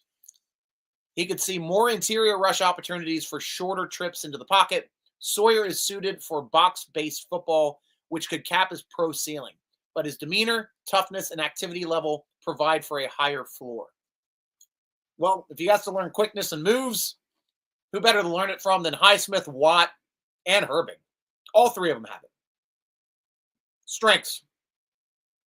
Posted 4.5 sacks, 6 pass breakups during Ohio State's 4-game playoff run to the title. Beats back, and those stats did not show up for his regular season stats. Beats backside cutoffs with quick reaction to lateral steps. Sets a strong edge and can release back inside the tackle B gap. Strength makes run game wins feel inevitable if a blocker doesn't finish him. Instinct talent for finding the tackle when he is in the vicinity. Accurate hands to find wrist control to deconstruct pass pro punch. Uses 2-hand charge and long arm stab to crater the pocket. Keeps the feet moving, making it tougher to mirror him. Those are all good things out of a player taken here in the 4th round. Gaps closed down on him. The weaknesses now are gaps closed down on him as mid-twitch penetrator.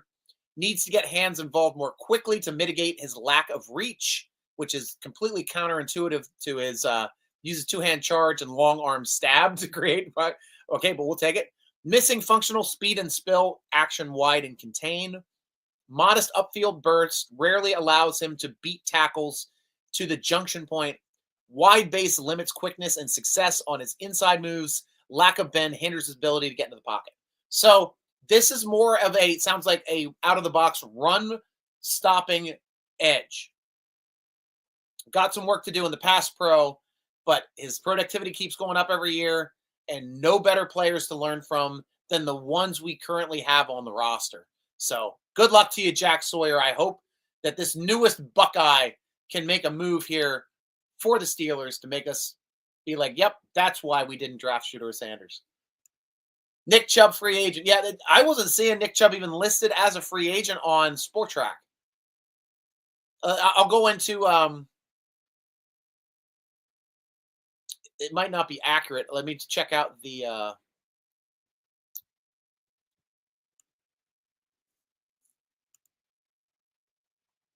Browns page to see if Chubb's on there, because it's listing all the people that have signed as free agents as well. I'm just not seeing Chubb on here. So I'm going to Cleveland Browns roster. We'll see if Chubb's on there. I mean, I like him as a player. Don't get me wrong. I thought he was available. I don't see him here on. He might just be missed as far as that. I love him as a runner. I think he's a strong runner. I would definitely consider taking him. But with drafting a running back now, I don't know if we have a spot for him. I don't. But now, thanks at least for giving me some time to get back around to it. Cody, I thought so. Maybe not. Go Steve. You know, if not Sanders, then we at least need some type of quarterback that isn't Rodgers. I agree. I think Sanders is a good fit at this point. We'll have to see. Robert, not sure what list you checked, but a quick Google search says Chubb was released and is a free agent. Wants to return to Browns, but it's not clear that he will. Yeah, I utilize Sport Track, SPOTRAC.com. It usually lists all of the free agents so you can see who's available. Because it has... Okay, it had Mason Rudolph listed, but we picked up Mason Rudolph. We picked up Darius Slay. And Malik Harrison, the other linebacker.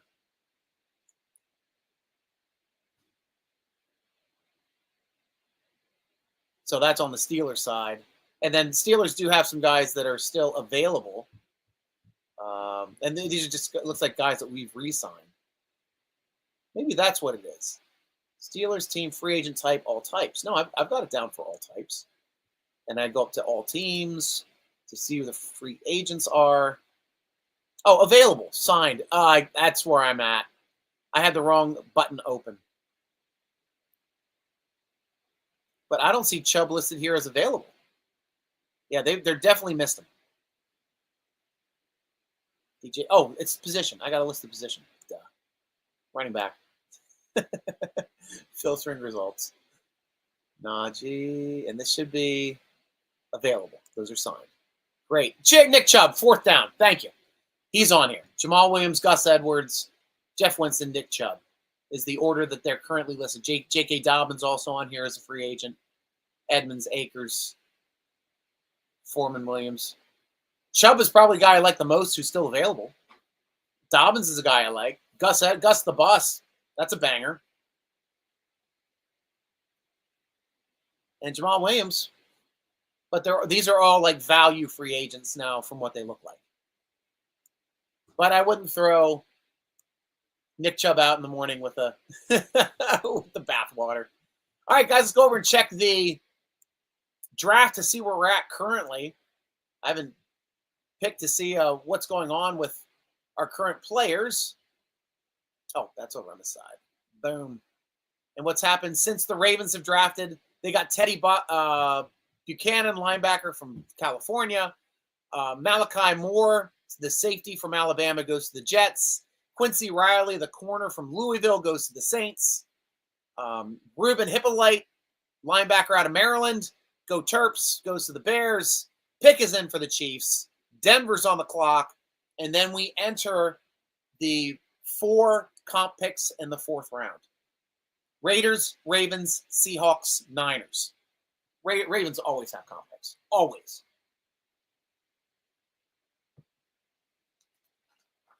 No team has massaged the draft and comp picks more than the Raiders. I remember when Alex Villanueva was a free agent and they waited until after the draft to pick him up so he wouldn't cost them their comp pick. Insane.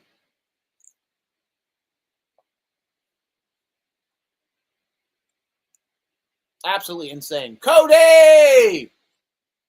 If the Steelers don't go quarterback, then they have a plan. It's definitely a better quarterback class next year. Regarding Chubb, he's a good dude and has overcome injuries before.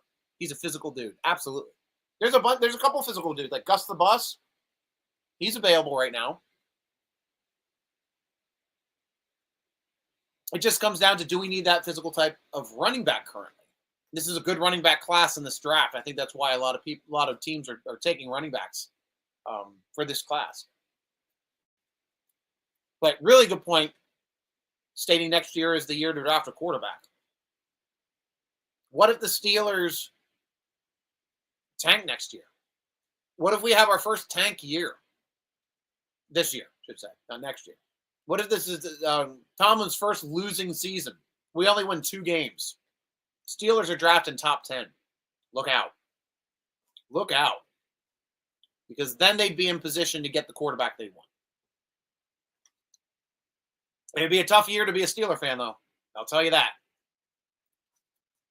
But it could lay the groundwork for the future. I'll pop this down. Yep, so if you got draft talk about the name, the school, the position. Happy to talk about any player in the draft. Happy to talk about how your days are going too, guys. What are you doing on this fine Saturday, other than watching the draft, other than hearing me yap? Oh, I like this one, Sean. Sean Carter. This is collusion. You all just don't want to admit or say it. We've been talking about it. Something's up.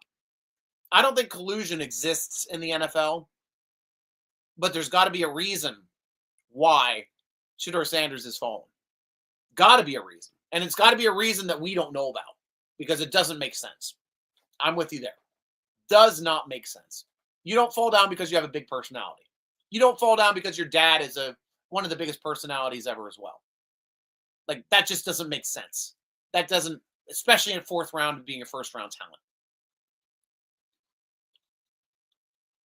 It's crazy.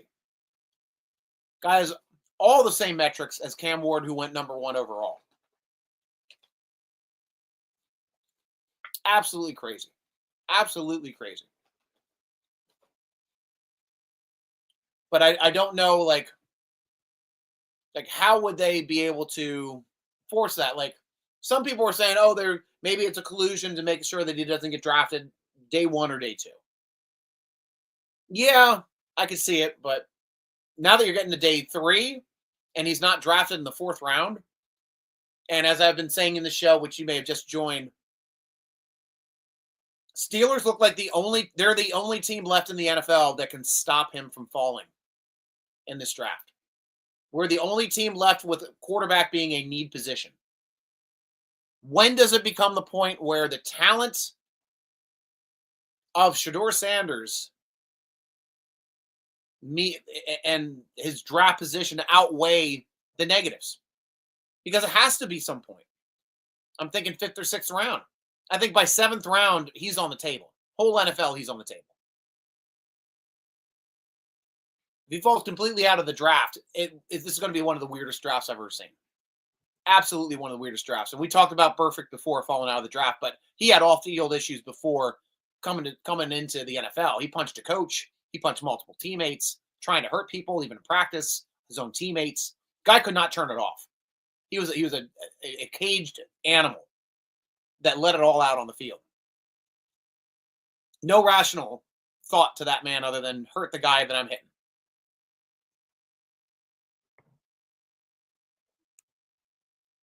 Travel buddy, feeding my tarantula at the moment. Awesome. Oh, you got a little tarantula buddy.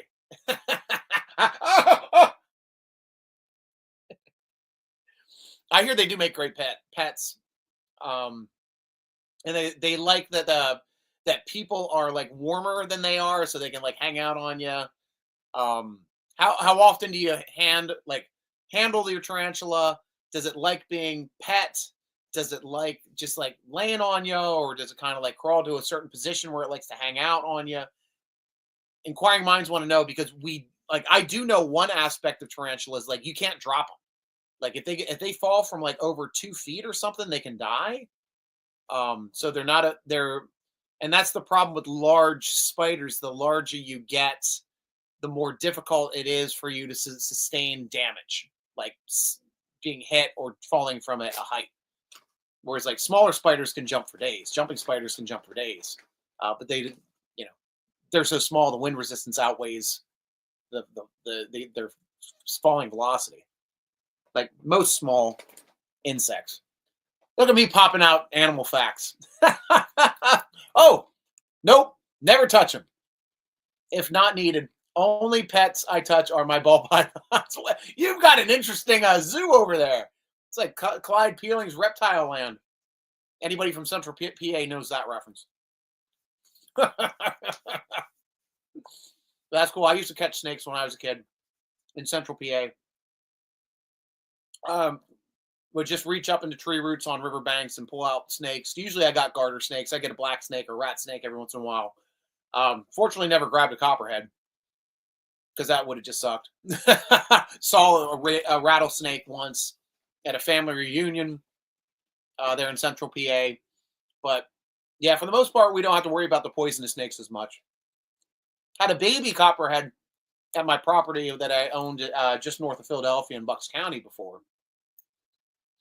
And we had like a spot in our backyard where all the garter snakes used to come and breed. So there'd be like this writhing like motion going on in the vines in the backyard. I'm like, reached down and grabbed one. I pulled up what I thought was the largest garter snake I'd ever seen. So I picked it up over my head and it reached all the way down to the ground. Little did I know they were attached at the middle because they were mating. I picked up on that one pretty quickly. I'll put you guys back down. Sean, is Aaron Rodgers playing a part in this? Is it possible that Rodgers threatened not to sign if Sanders is drafted? No, I don't think Rodgers would ever make an ultimatum like that to the Pittsburgh Steelers. I think the more plausible situation, if we're thinking about quarterbacks in the Steelers situation, is that we have a handshake deal with Rodgers. And that we're just waiting for Rodgers to finish up the things he needs to finish up before coming over to the Steelers and officially signing with the Steelers. I mean, there's been speculation on Rodgers signing with the Steelers a lot. I mean, he did come into Pittsburgh quietly. A lot of the people that say he's a diva, just wants the press. He came into Pittsburgh silently, went in a small airport, rented a crap car, came to the back door, sunglasses on, hat, trying to be incognito, trying to make it look like he's not even there. Before Steelers people found out once he got inside of the facility, somebody let that out to the press, and got paid to do so, obviously. But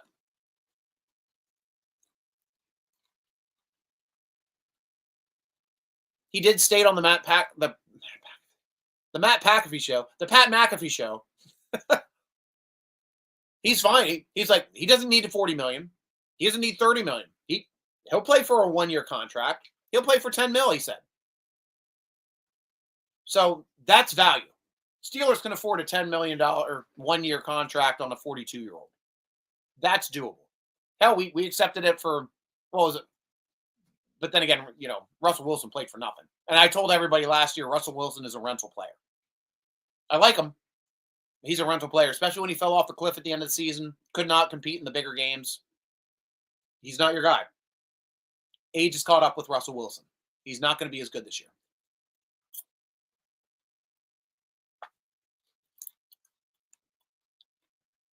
Travel Buddy, at the moment, I have around 45 tarantulas, 5 ball pythons, and 10 scorpions.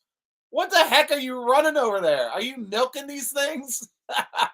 45 tarantulas? You have to tell me the reasoning for having so many of these interesting pets, and obviously you're allowed to do it over in Germany. Yeah, you're correct. If you have the big ones, it's already dangerous if they fall like 6, 7 inches. Wow. Like I've got two of the three biggest species on Earth called um, Terramosa, Styrimi, and Blondie. Very cool. I didn't know that there were different types of tarantula. I just thought there were one large, huge, scary beast. If they drop 5 inches, it could already be up. Wow, that's insane. That is insane. And also, people are afraid of them just because they're a large animal or a large spider. But I hear that their like venom can basically not do much damage at all to a human. You can correct me on that as well. This is an interesting conversation. I like getting into welcome to Tarantula Talk with your host, G Stryker. As you know,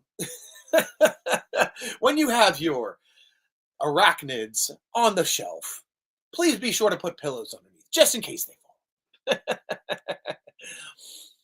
Super fun stuff. Super fun stuff. Let's check out the draft, see where we're at now. We mentioned Q Robinson, the edge of Alabama, going to the Broncos with the last pick. Now we're in the comp picks.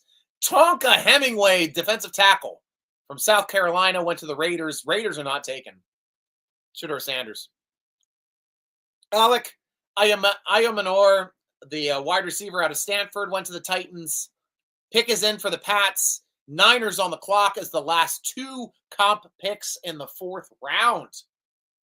Being Shedeur Sanders' last chance of being drafted in the 4th round, which I don't see by either of these teams. Vrabel's not taking Sanders. Mike Tomlin has gotten production out of Antonio Brown.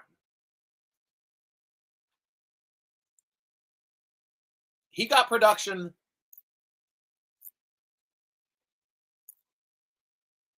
Trying to think of the other wide receivers that had problems.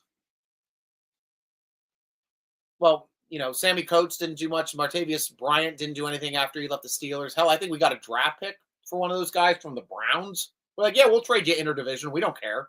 Yeah, we knew we were done with him. Thanks for the free pick. Even going back to Super Bowl MVP Santonio Holmes, when we ended up trading him to the Jets because of his problem with the green, and us worrying about him missing time because of it. Because marijuana was a big part of drug testing those years.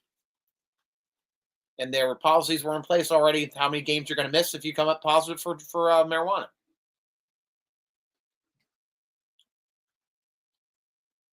But Mike Tomlin can get those guys and get production out of those guys. Got production out of Claypool, for gosh sakes. Fortunately, we got freaking a steal for trading Claypool. That was Steelers' best move for players that we were done with, trading them and then getting something for it. Absolutely amazing move. Will George Pickens be the next one? I don't know. I'm hoping he matures a little bit, but I don't like what he does after the play. I don't like him falling on people, jumping on people, power bombing after the play. I just think that's Bush League stuff. That's not stuff you do in the NFL.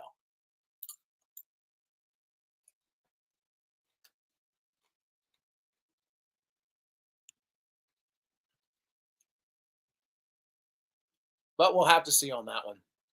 All right, what we got?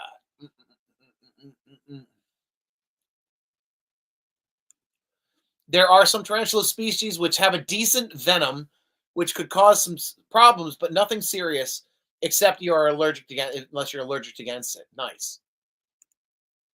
And there isn't a single spider which is aggressive.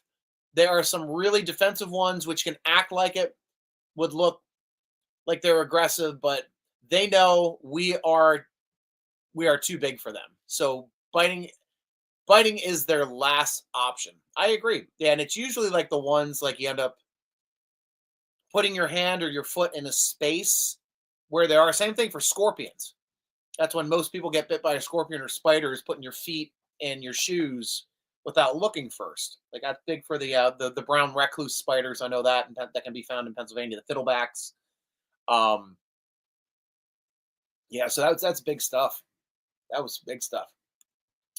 Remember, Third and Claypool didn't age well. Third and Claypool?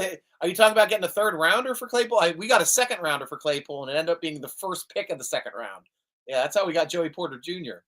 So what does third and Claypool mean? Remember, Third and Claypool didn't age well. I might have missed the reference there, or we might got the different rounds for that guy, but we definitely got a great player for a guy we were done with that didn't do crap in the league. Heck, I think he only had like 2 catches after we got rid of him. And he had a worse record than any team in the league the year that we traded him, because he got moved mid-season from Chicago to a different. And Chicago didn't win a game before they traded him, and they traded him to, I forget who they traded him to after that. No, it was just saying, okay, so third and Claypool meant the ball would be going to Claypool on third down. I got you. I got what you're saying there. No, I figured that out. That's great. Well, thank you. Didn't say I figured it out. Thank you for helping me figure that out. Well, that's like Freddie Mitchell over in Philadelphia when he was a first round draft pick, and all he did was convert like a 4th and 25 against the Green Bay Packers to lead to a win. That was his only play he ever had.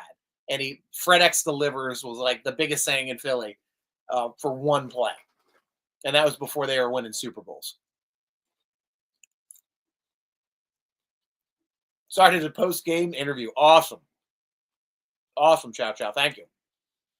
But Claypool is a good example of why Sanders is falling. They have a similar character. Yeah, you usually don't see the diva attitude out of quarterbacks. They have to be team leaders. They have to be team players. They have to be team first. So if he's in interviews or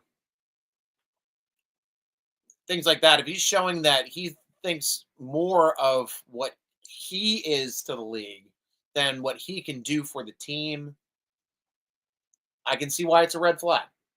But you're talking about a 5th rounder now. 5th rounder, red flag.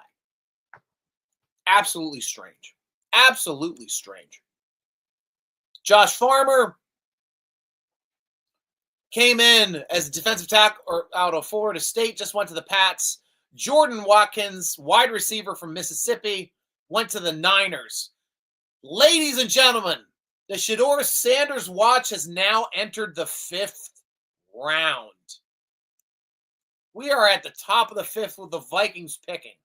The Steelers are picking at pick 20. Looks like somebody lost a draft pick this round.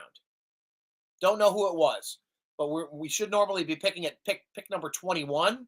We are at pick number 20. We did not trade for the slot.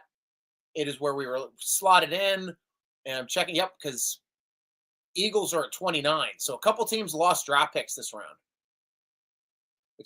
Eagles are at 32. Never mind, they're right where they're supposed to be. So, well, that's odd. Eagles are 32, then Steelers should be at 21, but I don't see a change of draft picks anywhere. 156 is the next chance, I think, for Shedeur Sanders to get drafted.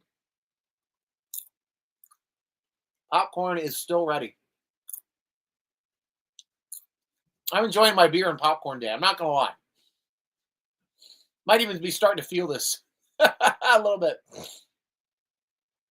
Ravens will be picking 3rd this round.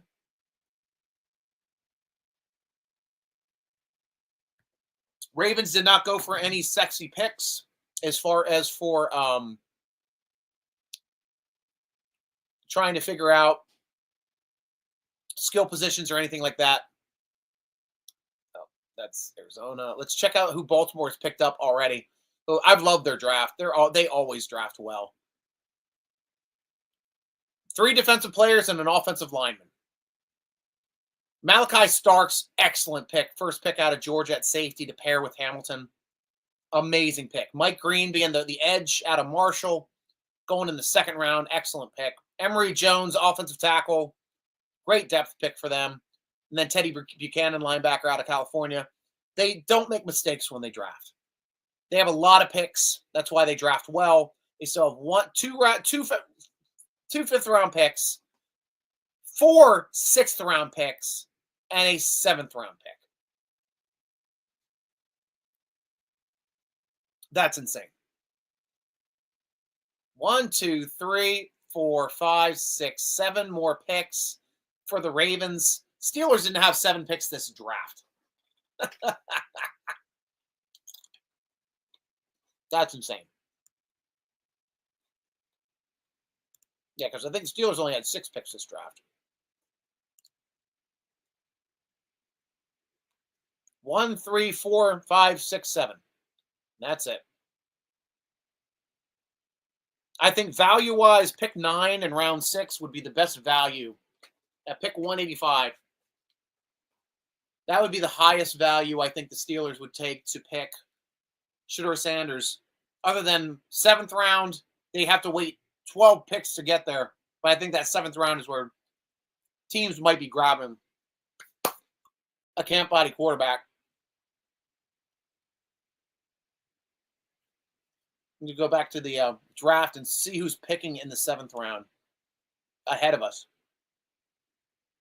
Cowboys, Falcons, Giants, Patriots, Jags, Raiders, Seahawks, Texans, Cardinals, Chiefs, Niners, Lions, Steelers. Raiders would be the only one I think that might take a guy.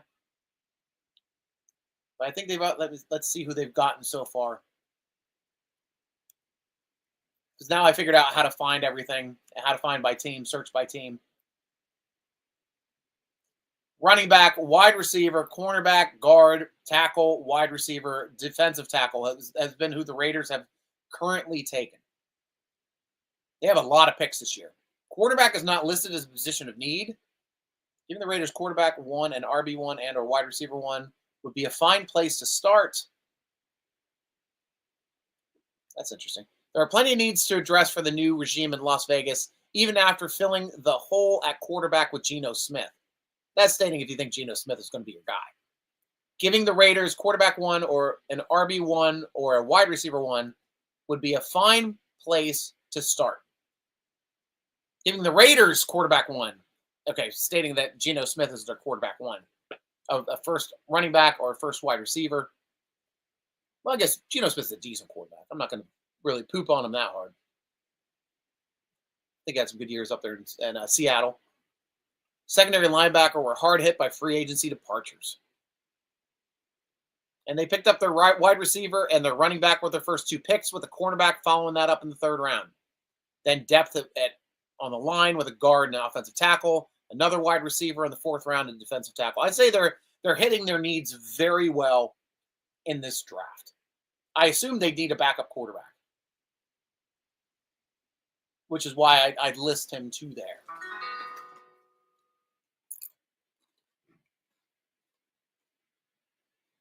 But you can't state that he's not worth anything.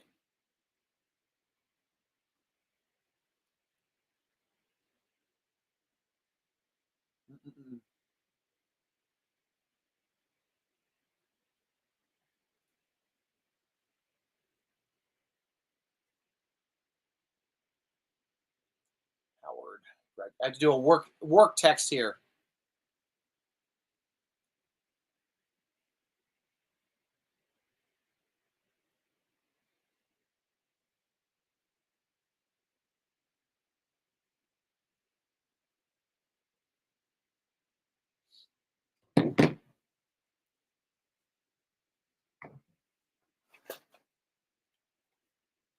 Thank you for letting me do a little bit of work, Steeler Nation. I hate dead air. You know me.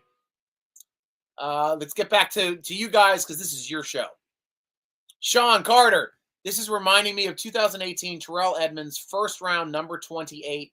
Lamar Jackson, Ravens, 1st round, number 32. 2-time MVP, should be 3-time MVP. He got robbed last year. His stats were so much better than Josh Allen's. He should have been the MVP last year. Travel buddy, yeah, but calling yourself God's given is a kind of diva move. Definitely is. But I don't think that's an undraftable diva move. Something's got to be bigger than saying you're God's gift. Something doesn't make sense to me. Really just doesn't make sense to me. There's got to be something we are not being told. Like, I'd be more from the camp that the league has been informed of something he's done or an issue with him personally that is the reason why he's not being drafted, over than he's just a diva. We've drafted plenty of divas in the NFL. Plenty of them. I think that's why Terrell Owens dropped to the third round. But he didn't drop out of the draft. Travel Buddy. It's a tiny gap between being arrogant and being motivated, and Sanders passed the motivation level by far. True.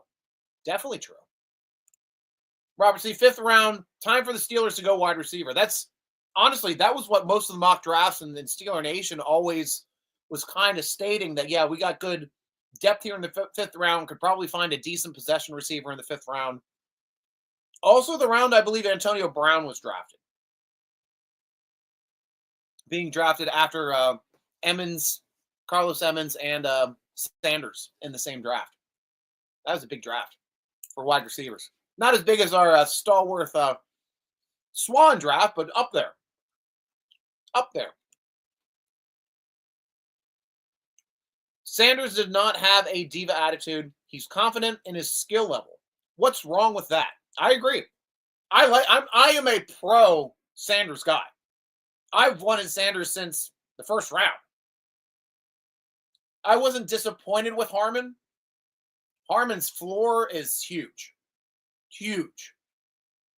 The 3rd round was a little weird. And then, of course, now getting Jack Sawyer. But a lot of the guys, I mean, even Cooley, like he was saying, Robert C., he was saying, like, yeah, this is the running back he wants in the 3rd round, and we got him. Oh, let's see if they put the draft picks on the Steelers roster already. How quickly they get them on the board. I'm interested to see that. I mean, they're technically not signed yet, so it might be a reason why they're not on the roster. But let's see if Sawyer's on this roster. If someone is, yep, somebody's updating this thing as we speak. Jack Sawyer is rostered on the Pittsburgh Steelers. That's amazing. Doing their due diligence over at Steeler Nation. Adding all of our new players. That's awesome.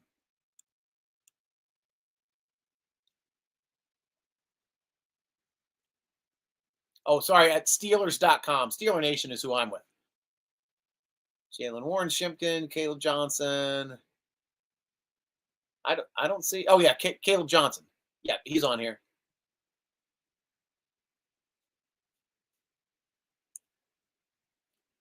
And then, of course, Harmon's should be on here as well. Player. Oh, we got some heavy rain coming down right now. Yeah, you can't have those two and not have Harmon on here. Well, we got a lot. Yep, Harmon's on here as well. We got a lot of H names. Harmon, Harper, Harrison, Herbig, Hayward, Highsmith, Holcomb, Hall. A lot of H's on this team. A lot of J's, too. That just struck me as funny. I find dumb things funny. We need a quarterback. We definitely do, Jordan. Talk of the day has been Shedeur Sanders. Where is he going to get drafted? And right now, the Steelers are the only team left in the NFL that need a QB1. We're the only team left. And I've been stating, I think we're the only team that can stop him from dropping in the draft. If he's going to get drafted, it's either the Steelers or the 7th round, somebody takes a flyer on him. That's his only chance of getting drafted. If he doesn't go next round, you cannot make any argument that he's even on the Steelers draft board. And that will humble the crap out of them. But honestly, if he goes undrafted, you can better believe they're going to walk to they're going to go to court, they're going to file papers, and they're going to try to get his eligibility reinstated in the NCAA.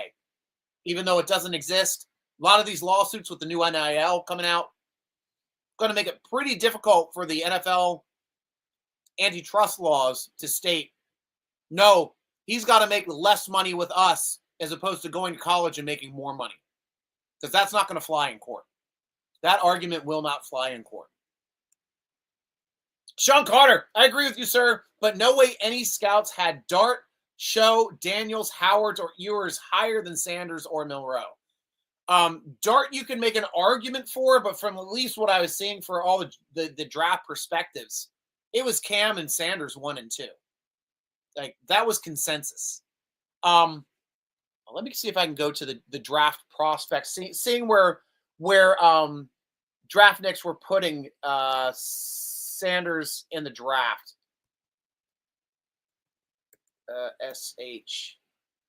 SHEDEUR Sanders draft projection. There we go.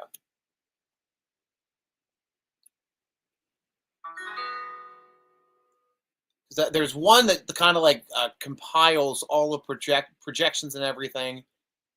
Mock draft for round 4. I don't want to see the. I want to see the combined mocks,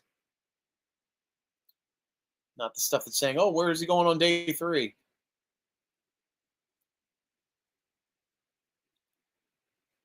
So, NFL comparison. Shedeur Sanders draft projection. That's what I was looking at.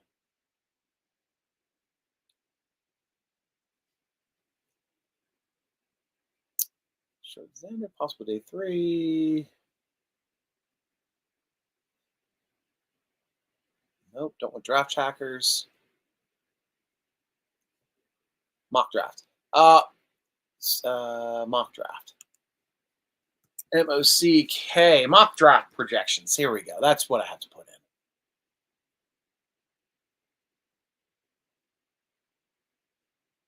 Yeah, first rounder.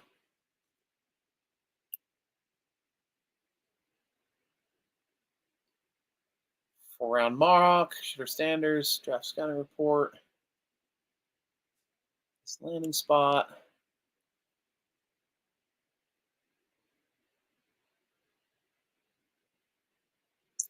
A lot of everybody's like, oh, he's going to get drafted this round. He's going to get drafted this round. Like every draft round they're talking about. I'm just trying to find the compilation of the pre-draft mocks.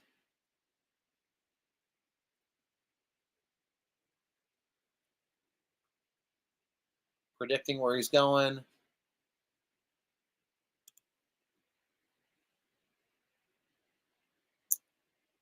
Yeah, this has him going in the first round. Like all the ones that are pre have him going in the first round. There isn't a mock that does not have Shedeur Sanders going in the first round that I can see currently.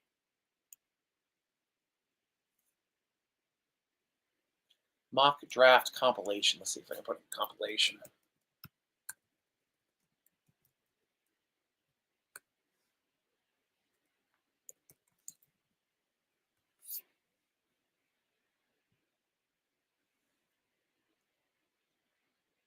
Mock draft for round 4. Now these are all still showing all the everybody kind of jumping back up. Mock draft database. I think this is this is it. I found it. Mock draft database.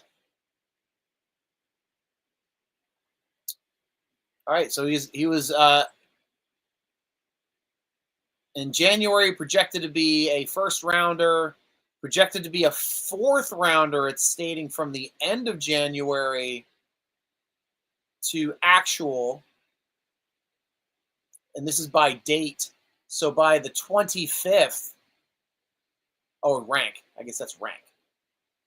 Rank is, for being the second quarterback, early January, listed as the 4th quarterback by February through March into April, and then drops down after that, ranks to 6th on the 17th. 21st, he's dropped to 7th best quarterback. Now he's rated as the 12th best quarterback. How do you tank like that? So these are where they go in mock drafts. Draft Sharks had him going 21st. The Mirror had him going to the Steelers. 29th to the Browns on the Mirror.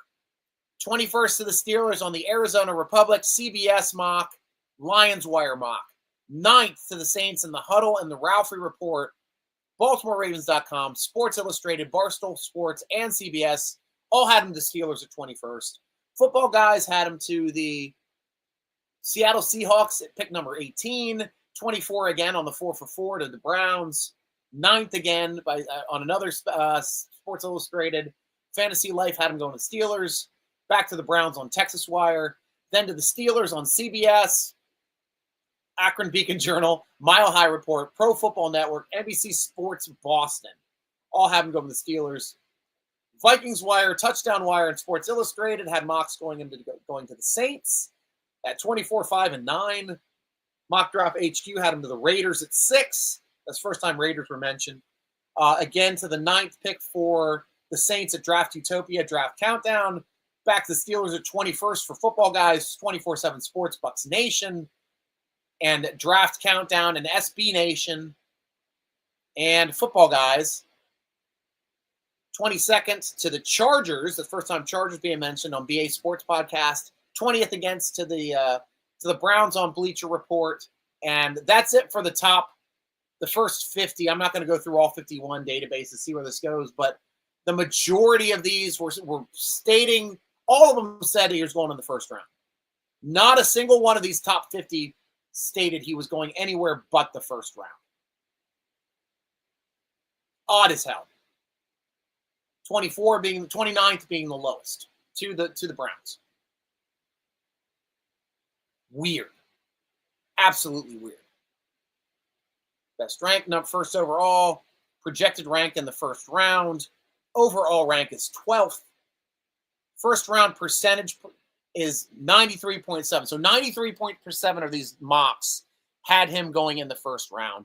And consensus had him at 21 to the Steelers. Odd. Steelers did the right thing of letting him go. Not getting him in the first round, I'll tell you that. With him still being on the board going into the 5th, they did the right thing. They did the right thing. Because he's still there. Absolutely still there. Let's see where we are in the draft right now in the 5th round. And how close we are back to the Steelers. The Vikings pick up defensive tackle out of Georgia. Tyrion Ingram Dawkins. Cam Jackson, the defensive tackle out of Florida, goes to the Panthers. Carson Vinson, the offensive tackle from Alabama A&M, goes to the Ravens. More depth at tackle. Second one there for the Ravens. Riley Mills, defensive tackle out of Notre Dame, goes to the Seahawks. Miami Dolphins take Jordan Phillips, defensive tackle out of Maryland. This is the big run on defensive tackles now, guys. We got ours in the 1st. Cleveland Browns stop the fall. 6th pick. 5th round. Finally grab Shedeur Sanders. Finally. Shedeur Sanders is officially a 5th round pick to Cleveland Browns. Didn't they already pick a quarterback? I love Cleveland. Oh my gosh. I love the Browns.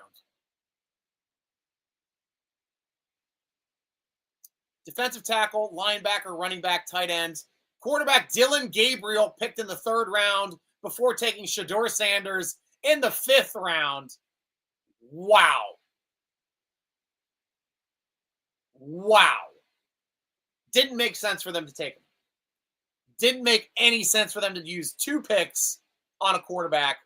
I know a lot of Steeler fans are very happy Shedeur Sanders went to the Browns because they don't think he's a good player. I do not like it. I don't like it personally. Travel buddy, with this knowledge, I would take him in the 7th because why should I spend more than that needed on no one to pick him? We don't need a 40-year-old quarterback. We talked about that. I've seen some mock draft ranking Dart higher than Sanders. Yeah, I have too. When a player enters the draft, there is any legal process involved already where they release their amateur career. That it's part of the contract, but with the NIL, it changes things. Because before, it's like you're going to make money. You're going to get paid in the NFL. You don't get paid in college. Now the argument is, but I'm going to make more money in college than I am in the NFL. So we'll have to see if he chooses not to sign, tries to go back to college. Sean Carter, do you think that Sanders has a case to file collusion against the NFL based against character assassination? I don't know. But they've they still have the ability to not sign and try to file former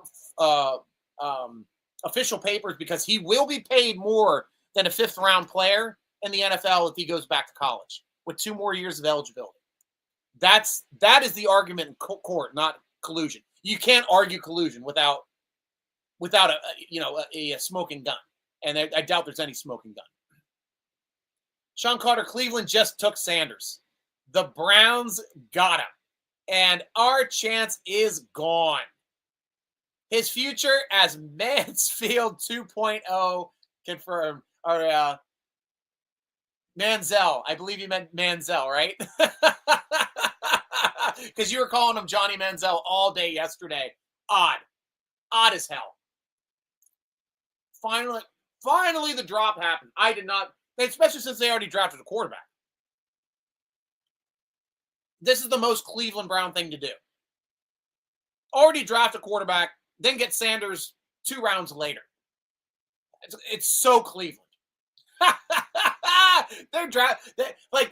They were already spun up that they got a quarterback, pissed off that it wasn't Sanders. Now they got Sanders. Now they got to be like, what the fuck?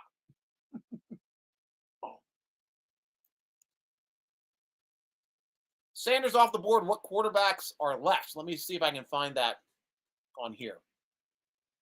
Prospects.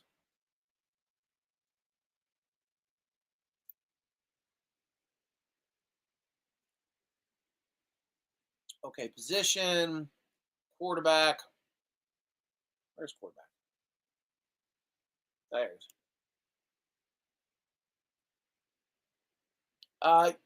Quinn Ewers from Texas is available.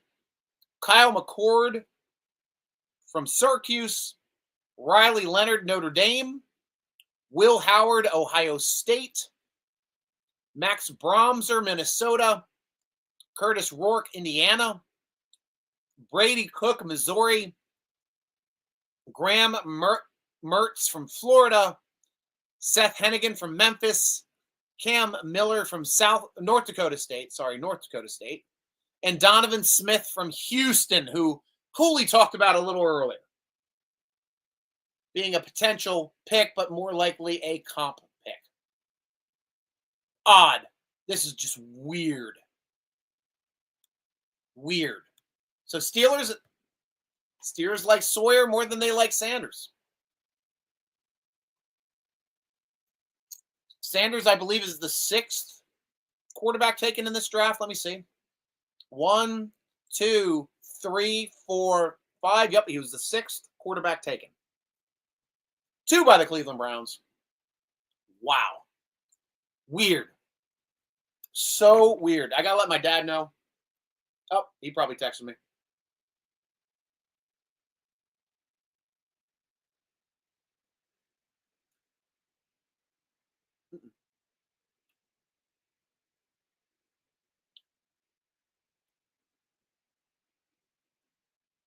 Let me know if you want to work. Period. I thought I sent it out to the 4 of you yesterday. Or the day before, sorry.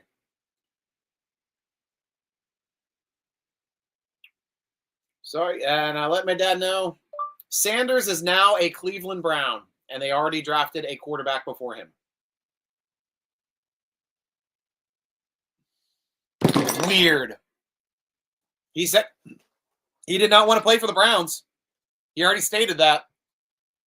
Will be interesting to see if he chooses not to sign. Tries to go back to college. That'll make him his next draft very an odd situation too.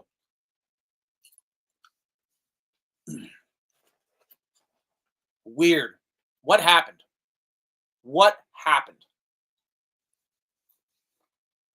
How could he fall this far and then get taken by a player, by a team that already took a quarterback? That's the weirdest part of it. I thought Cleveland was completely off the board with that. Wow. Donovan Smith out of UH is 7th. Yep, we just talked about him. Tell us a bit about Donovan, what you like about him. If you think he'd be able to do anything in the NFL, or if he'd just be a career backup, let us know your thoughts. Because the Steelers do need a quarterback.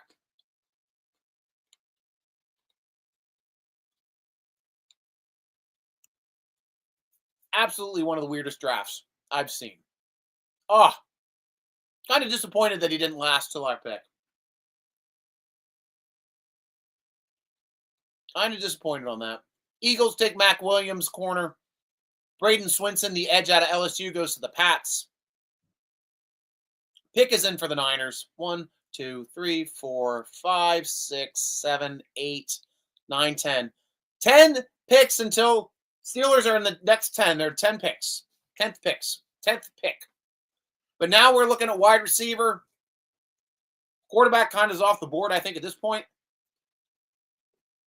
So probably be a spot to take a wide receiver or an offensive lineman, depending on who they like better in this slot. It's a weird draft. Weird draft. Let's look at the wide receivers that are left and where they're projecting.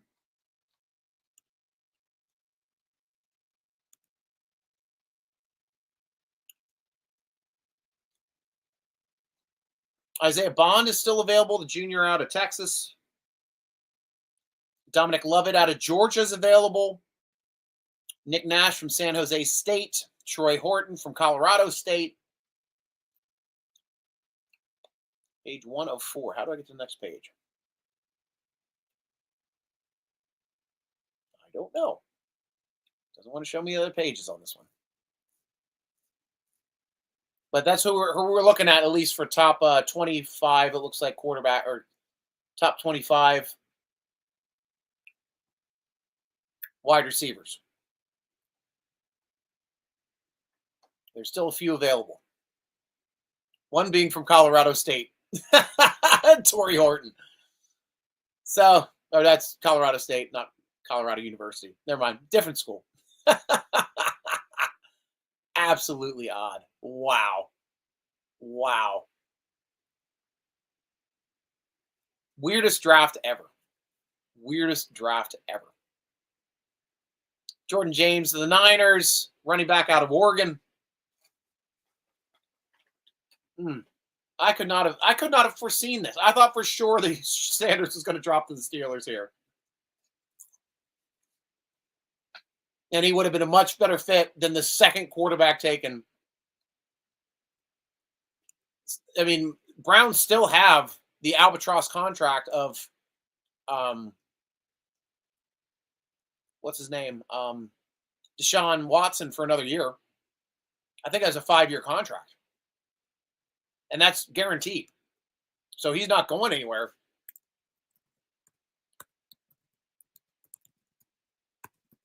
Browns roster. Flacco's on there. Go into your roster directly here off their website. Positions, quarterbacks. Kenny Pickett. That's right. They got Kenny Pickett too. Forgot about Kenny Pickett being there. Flacco, Pickett, Watson, Ford, Strong Jr. Oh, no, Strong. Sorry, those are running backs. Ford. So they have 3 quarterbacks that were on the roster already. They had Flacco, they had Pickett, and they had Watson. They drafted a quarterback and now just drafted another quarterback. I don't think Deshaun Watson's playing for them at all next year. But even just for straight roster building, that was a dumb move. It was bad management of their picks, other than maybe getting a talented quarterback with their second pick. Wow. We'll have to see how this unfolds in the toilet bowl up there in Cleveland on the seat of the Lake Erie. Odd as hell. Odd as hell.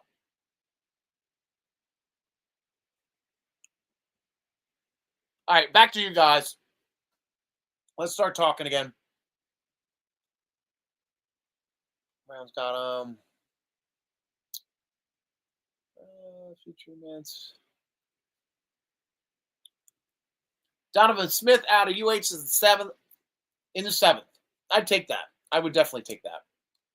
Cleveland has been where quarterbacks go to die, so this will be interesting.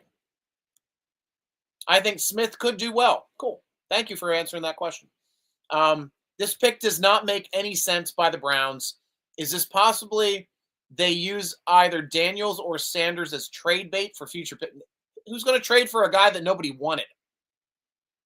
Like Sanders being trade bait, zero chance of happening. Zero. He's a fifth rounder. You don't get trade bait out of fifth rounders. Robert, he's a big kid, good arm. Main problem is footwork and overthrowing guys for picks. He is athletic and can run the ball very well. Cool. Very cool. And that we were talking about the Houston quarterback right there, that he was talking about, Smith, Donovan Smith, out of the University of Houston. He's a Cougar. Travel Buddy, I wouldn't waste any pick for a quarterback now. How are the odds that we get someone worth anything? I would go with Mason or Rodgers now and look for another chance next year. That looks like what we're doing. Looks like what we're doing. We decided to go with a backup edge over a starting quarterback potentially in the 4th round. That was the pick. And he ends up going to a team that I thought was off the board for selecting quarterbacks since they've already got 3 on the roster and just drafted one and now have just drafted 2. It's bad. I mean, don't get me wrong. Cleveland Browns, poor roster management is par for the course.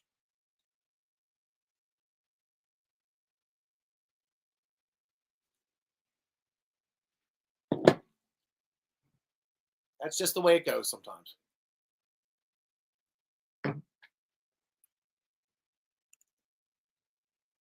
Ah, crap. Ha!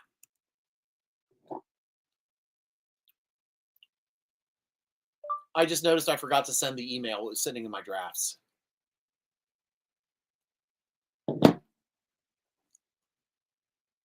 Multitasking.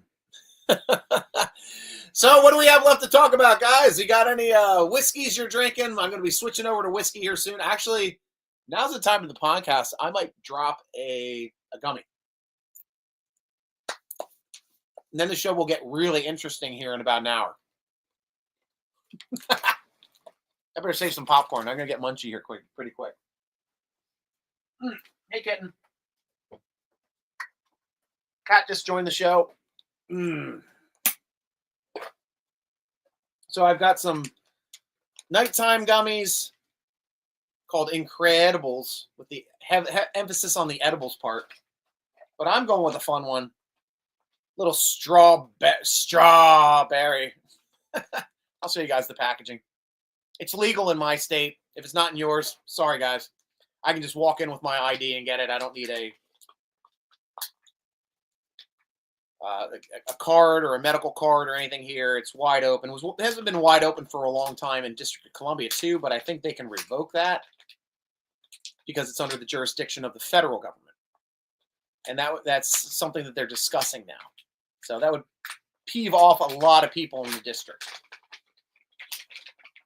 Because that was the place we all used to go for our edibles and things before it became legal in Maryland. Was that last July 1st or the previous year's July 1st? I know it was one of those July 1st. Bottoms up.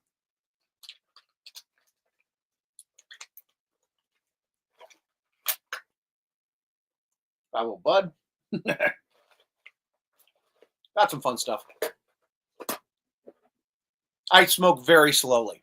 I don't know if you guys out there partake,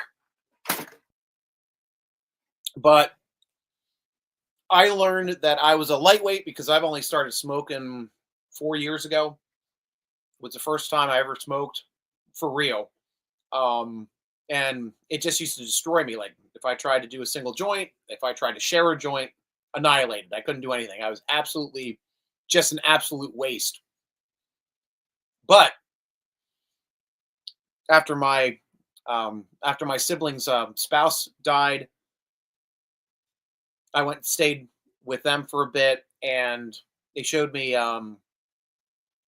hey, look, did you ever hear of a one-hitter? I'm like, a one what? I'm like, a one-hitter. You ever hear of a one-hitter? I'm like, no, I've never heard of that. Like, here, try one of these.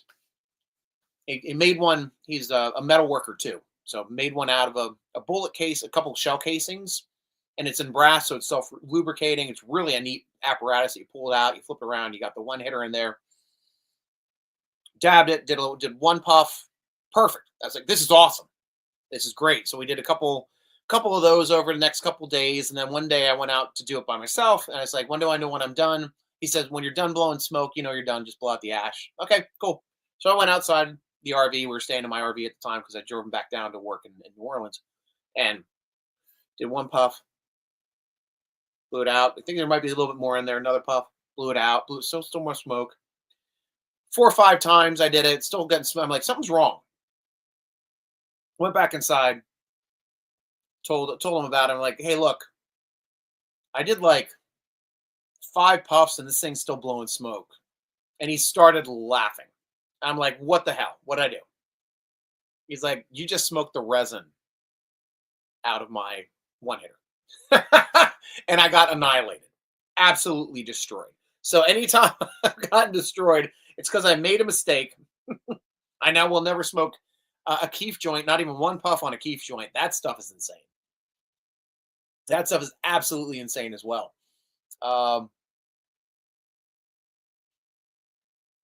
Robert C, here we go. Good kid. Main problem is footwork overthrow. Oh, we already talked about that. Never mind. I thought that was a new one in. Yep. No, we still got the same ones in. Yeah. So those were the moments where I learned to respect THC. The other one was the time where my same sibling made a water bong out of a 2-liter bottle and a small like igloo, like cylindrical thermos. It's like, okay, though, this is how you do a water bong. You're only taking one breath, but like you put it in there and you lift up on the 2-liter and it sucks all the air into that half of the 2-liter, so that when you inhale and you push down, it's essentially like throwing 8 hits in your body, like a whole joint in your body. And I didn't know that. So that was the other time I got annihilated. I just swore it. I'm like, fuck you.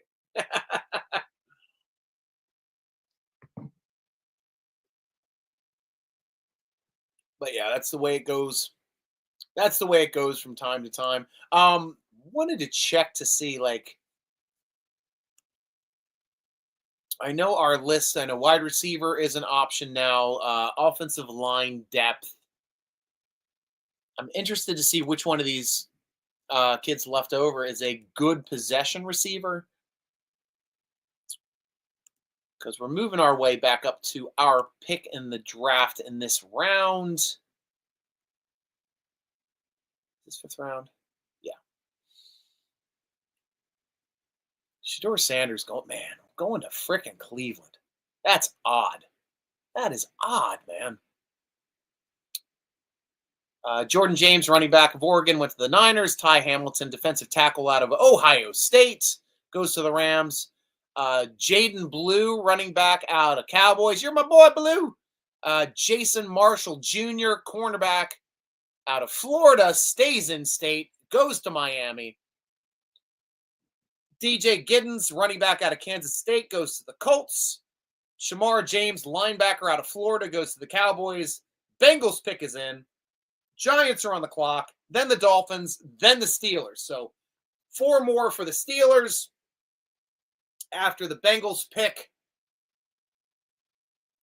Just seems like we've gotten a lot quieter now that Shedeur Sanders is gone. Yeah, it's gotten a lot quieter here without Shedeur Sanders. That's the way it goes. The drop has stopped. Now it's just like, who's going to get picked? What's going on? I don't know. This is crazy. Absolutely crazy draft. Absolutely crazy draft. And crazy that the slide happened the way it did. Like, I'm not against, I think it's great value taking Shedeur Sanders in the 5th round. I just don't see a team that already had 3 quarterbacks on the roster and drafted a quarterback, drafting a 2nd quarterback. That never happens. Never happens. And let's check out Deshaun Watson's contract and where it currently sits, because I'm interested to see where that's how that's still in play with the teams. Oh, come on. No. Click on that. All right. teams. There we go. AFC North, Browns. And Deshaun Watson is still their number one cap hit.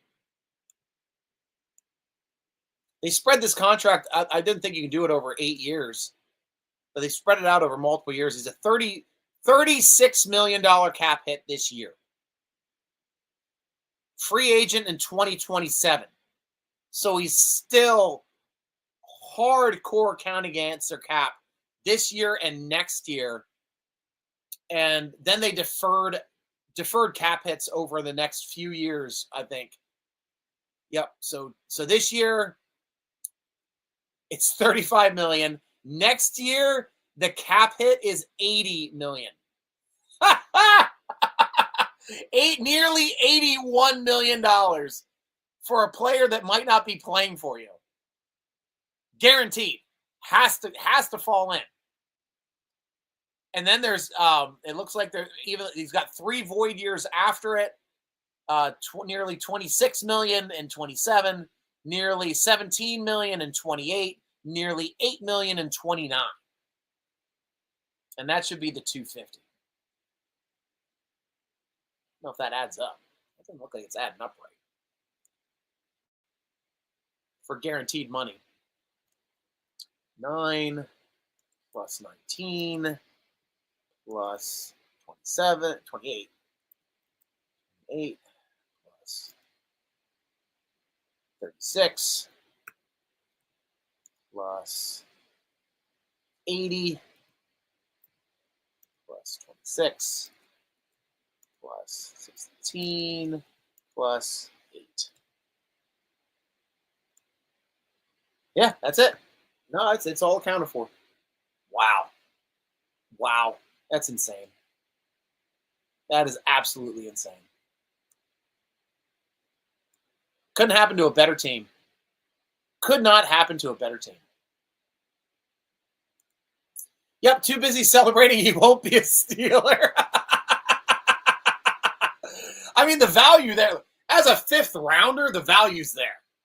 Absolutely the value's there. And it's like, not that we had to hang our hat on him being a starter at that point. It's like, might develop, but we can use him as backup. Actually running errands, listening to you while mobile. Awesome. Watson is worth every penny. I'm just surprised how it's going to toll next year for $80 million. That is insane. That is absolutely insane for a contract. It's going to really hamstring what they're able to do next year. Not that it's not already hamstringing them a bit for this year, because it's easily their biggest contract. And they gave that huge one to Garrett, but generally when you sign a huge contract, your first year is very cap friendly. And it is, because Denzel Ward is even listed above him for the cap hit. So you got Deshaun Watson at $36 million. You got Denzel Ward at $24.5 million. And then you have Myles Garrett at $23 million this year. And I got to see how his is structured, because his contract, 4 years, $160 million, $123.5 million guaranteed. So cap hit this year at 23, next year at 24.5, then at 29 essentially in 27, 31 mil in 28, 64 mil in 29, and 58 mil in 30. Yeah, they bonked themselves. 2 void years, 12 mil and 4 mil and 31 and 32 respectively. Wow. I don't know how they can stay relevant with what they do. Cap keeps going up. That helps. Definitely helps to raise that cap. Steelers should be up here soon. Oh my gosh. I'm losing the Steelers. That's the whole reason why I'm on the show. See who the Steelers draft. Yep, Jalen Rivers, guard, went from Miami, went to the Bengals. Marcus Mbo, guard from Purdue, goes to the Giants. Pick is in for Dolphins. Steelers on the clock. We are mere minutes away from the next Steelers pick. But it's definitely not Shedeur Sanders now. So sad.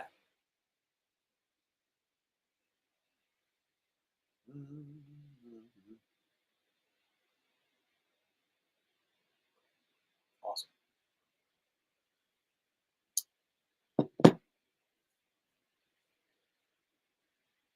On the clock.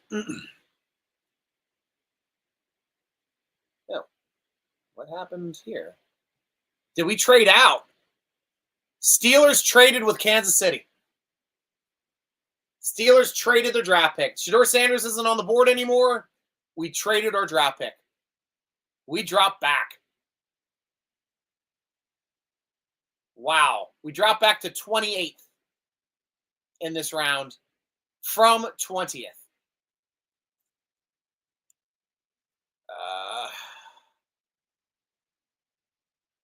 There's no list on what it is or what the trade is for, but I'm sure it'll be popping up here soon. I'll check. Man, why haven't I been checking X? A lot of you guys. More comments. First trade since our debut is it Steelers GM in 2023. If we did it for a future pick, I'd be much happier if we did it for a future one. Oh, no, here it is. Steelers gave up 156 for the Chiefs, 164 and 226. Which 226, I believe, is a 7th rounder.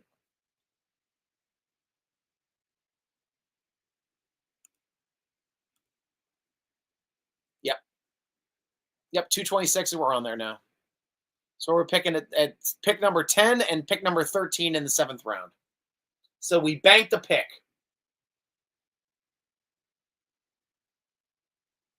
Too bad we didn't do a similar thing to move up in this round to get a Sanders.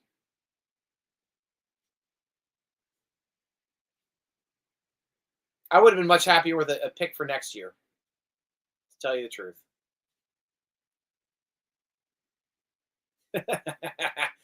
Browns, Brooke Pryor tweeted out, Browns quarterback room, Kenny Pickett, Joe Flacco, Dylan Gabriel, and Shedeur Sanders.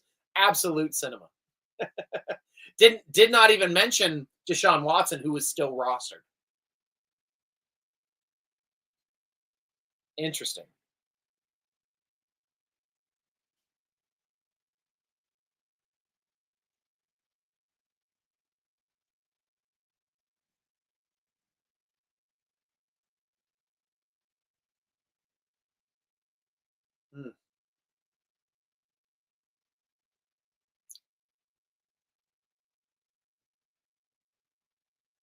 Jalen World, don't know if he's available.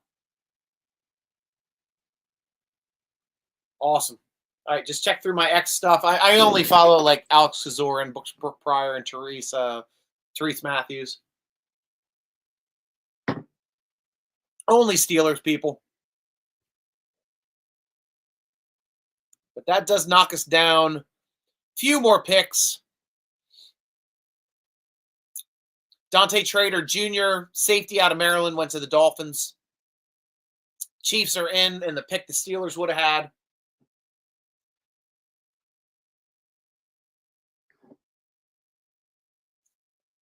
And it's a high 7th round pick. We did not get their stand pat 7th round pick, which would have been second to last in the 7th. We got a high pick that they had traded for. So slightly better pick, at least in that, as far as for value for moving up or for dropping back. So Steelers are 1, 2, 3, 4, 5, 6, 7, 8. We are 9th.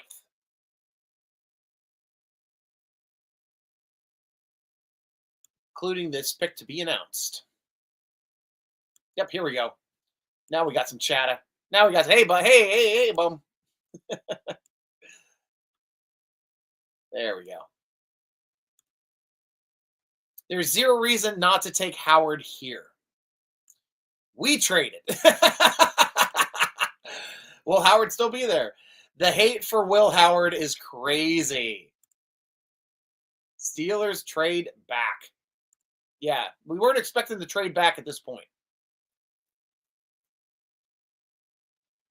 But it goes to show, would you have traded up and dropped your 7th round pick to move up and get Sanders in this round? which would have been the only chance you could have gotten him.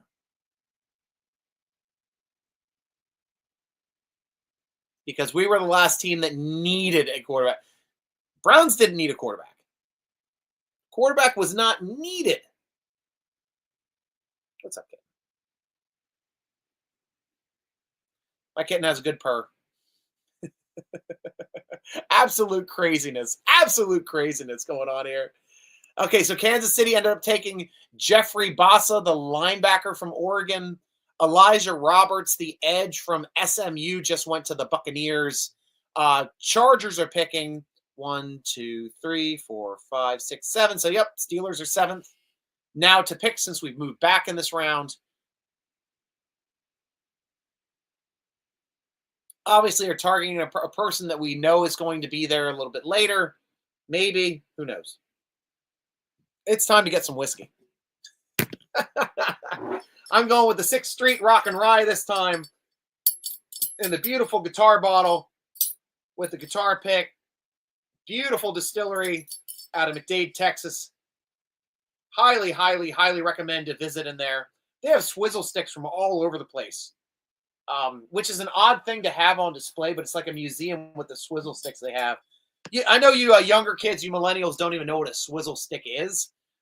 These were the sticks they used to put in your cocktails, and when you get served a cocktail, when you're at like a hotel, or whether you're at a club, or whether you're on an airplane, you used to get like these plastic sticks that would go in, and then they'd have a logo on them. The swizzle sticks had logos on them. They have a really interesting collection. I found myself just going through and taking a lot of that stuff in. Some nice artwork, right there on the railroad, right off the railroad tracks. Beautiful building, and really enjoyed my time there. And we got that one. Yeah, we stated that one. He's Elijah Rogers, the edge from SMU. Chargers still hasn't come in yet. Should be coming in any second. Zachary Peters. There's reports all over the place that Sanders failed his X's and O's test with multiple teams. He wasn't ready. He just feels like a gimmick quarterback. Well, that's an interesting point, Zach, because they were stating in Colorado that he was not running a pro-style offense, but he was doing a good job of reading receivers and going through progressions, even though it wasn't a pro-style offense. So, interesting that he dropped that far on X's and O's. Obviously, they want the extra 7th to get Donovan Smith. Yeah. The Donovan Smith train has officially left the station. Obviously. Great call, Cooley. Now I'm pulling for him. I'm pulling for Donovan Smith. Did he get a chance to throw to Tank Dell? Has he been on the team that long?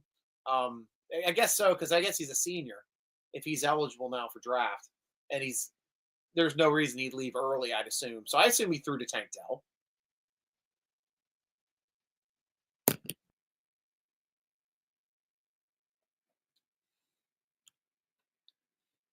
Sanders gone.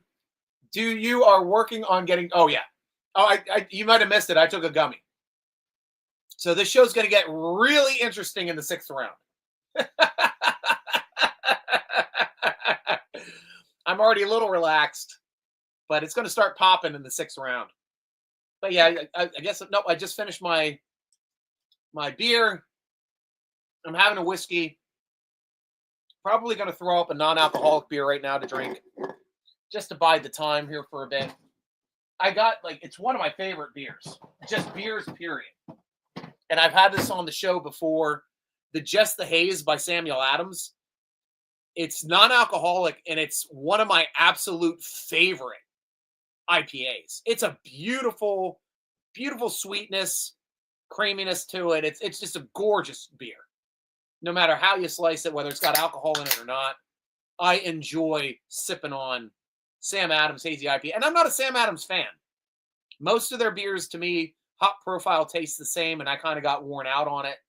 I don't like their the lager at all. I won't drink their lager anymore. Cherry wheat, I got sick on once. trying to dance off of two of them, and it just like bubbled up in my bubble gut, and I just threw it right up. I wasn't drunk at all. Some of their smaller batch stuff is decent, but they're just the Haze IPA, their non-alcoholic version of it. Phenomenal beer. It's my favorite non-alcoholic next to my other one here that I'll show you, which is another brewery that hit their non-alcoholic out of the freaking park. Guinness Zero. Phenomenal. I mean, guys, I'm drinking my non-alcoholics because I've ran through all my alcoholic beers now. I think I have one more Angry Orchard, but I think one Angry Orchard is enough for the show. But here we go. Cheers. Mm. Mm.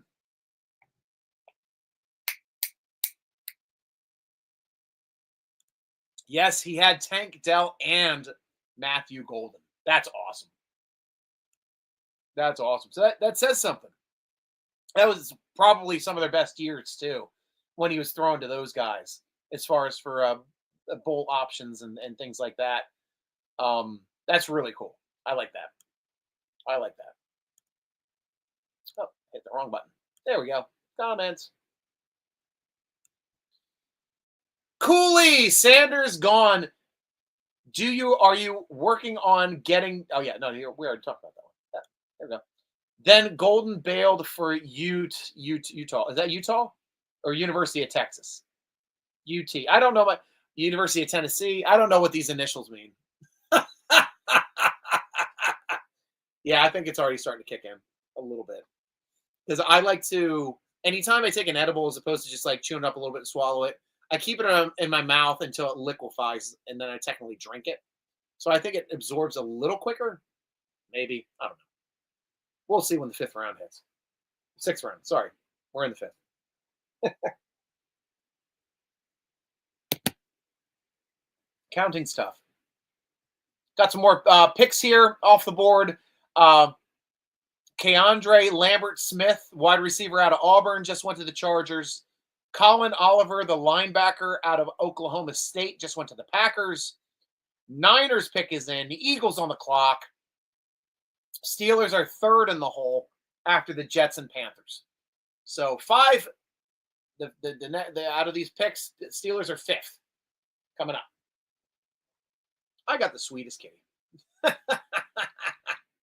You're a good cat. And really, I only get to see my cat when I come down to the basement. Every time we feed her, and she kind of lives in the basement because we have a dog. But she comes upstairs now, fortunately. She has a cat door on her door, so she can go wherever she wants in the house.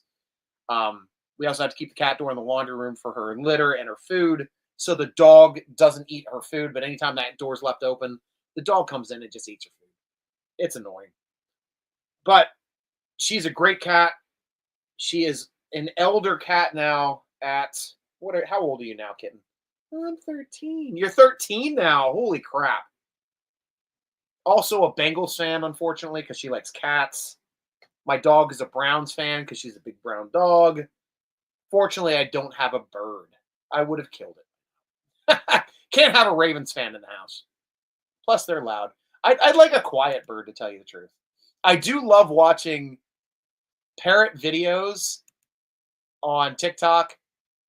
I've got an issue with that. Texas, thank you. Thank you for correcting that. Ugh.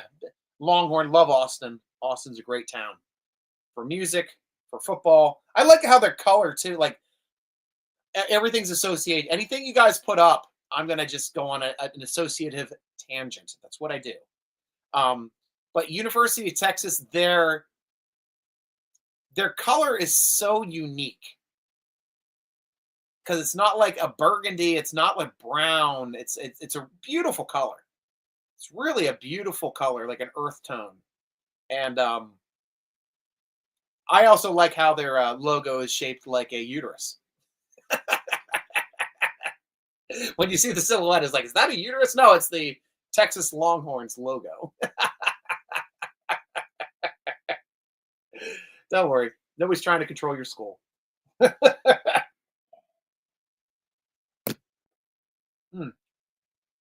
Just a joke, people. Next pick is in. Marquez, single safety out of Kansas State. Plenty of safeties off the board now. Eagles pick is in. Then Jets, then Panthers, then Steelers. Coming up shortly. I'll save some of this rock and rye to toast properly our newest member, and I'll sip on some Sam Adams non-alcoholic again.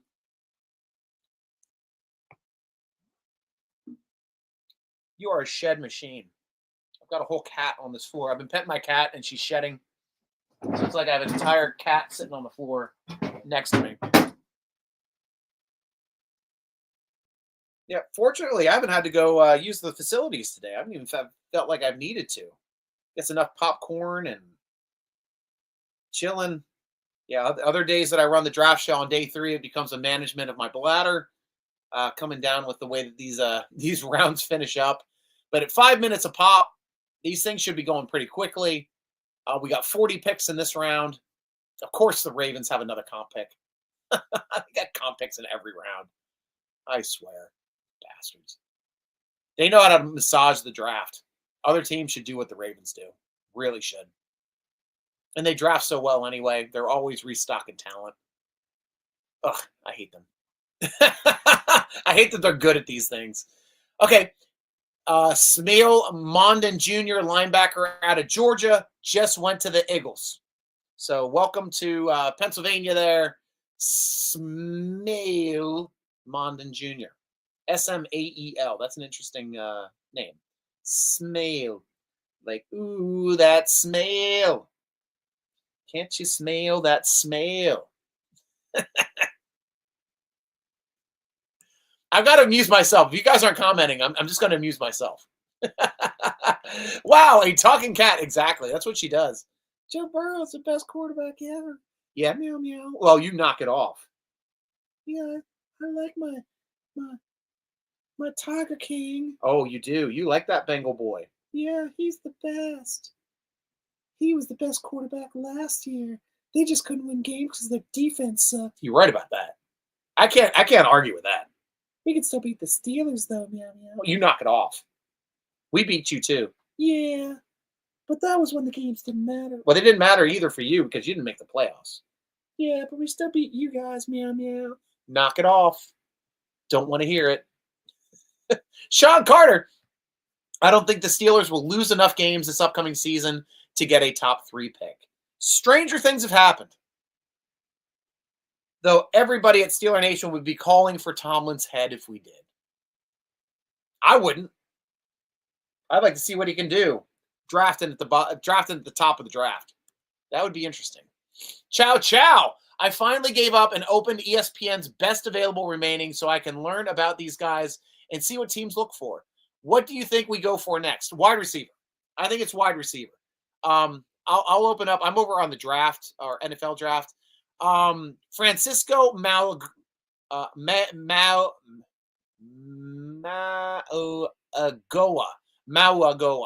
because it's phonetic in Samoan. So Mauigoa, linebacker out of Miami, goes to the Jets. Panthers are in. Steelers on the clock. Coming up here soon, guys. We're coming up here soon. Let's see best available here, too. I'll jump over on that for the prospects over on NFL.com. Running back Ashton Jonty is the highest one. Abdul Carter, the edge. Oh, wait, no. These are what? No, these are prospects. Where did I go to for? I don't know. I went by position before. Yeah. Search by last name, position, college, status. Undrafted. That's what I want. I want undrafted. Boop. Isaiah Bond, wide receiver out of Texas. Dominic Lovett, wide receiver out of Georgia. We were talking about Lovett as being an option. Lovett could be an option. JJ Pengase out of Mississippi.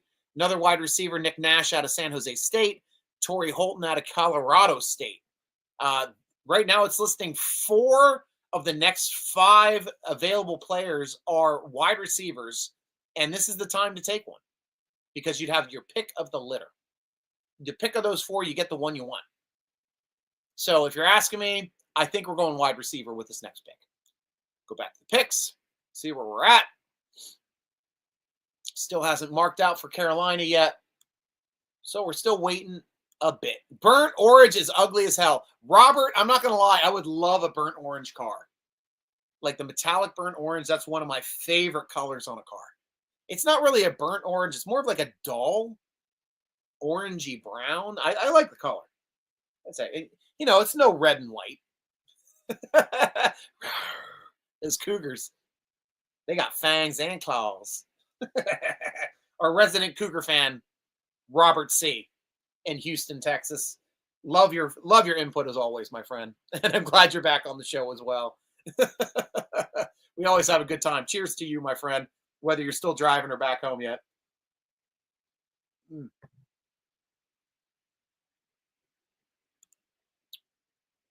Mark this so I don't lose. Once the Steelers pick happens, we usually get a lot of comments in. So we'll see where we're at here in the next couple minutes. Carolina Panthers still haven't finalized theirs over here at NFL.com. As I just kind of hang out. And this was one of Baltimore's original picks. Went through to Carolina, yeah.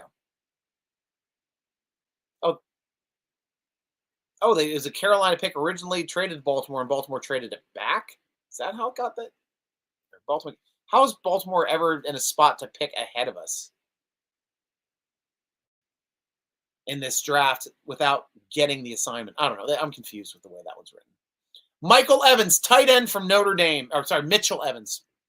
Mitchell Evans, tight end from Notre Dame, just went to the Panthers. Steelers are on the clock.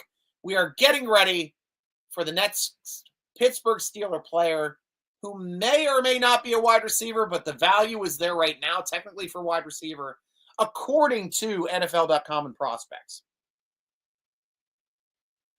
And the Steelers do have a need there. Wide receiver still hasn't been addressed, and neither has quarterback.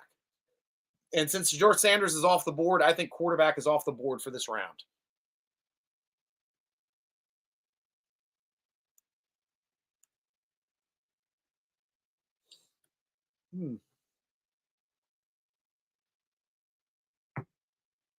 Cue the suspense.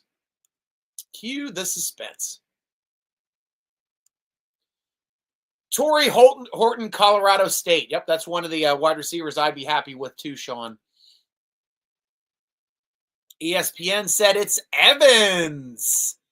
Evans coming through here quickly. Let's see. I mean, you guys are watching the show. I'm on delay because I'm on internet. Waiting just for stuff to post on NFL.com. But if you're saying it's Evans, let's see if I can find that up here for the prospects. Undrafted.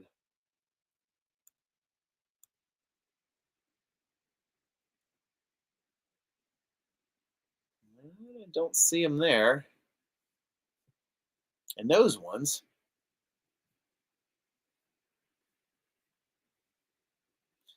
Pick is in. Come on, Steelers. Come on, update. Evans wasn't on the sheet at all for Evans went to the Panthers. Yeah. Steelers on the clock. Okay, yes. ESPN said it's Evans, yeah. Evans went to the Panthers. Steelers are on the clock. I was confused. I thought you said the Steelers picked Evans. Chow. Now I'm back on. We're good. We are good.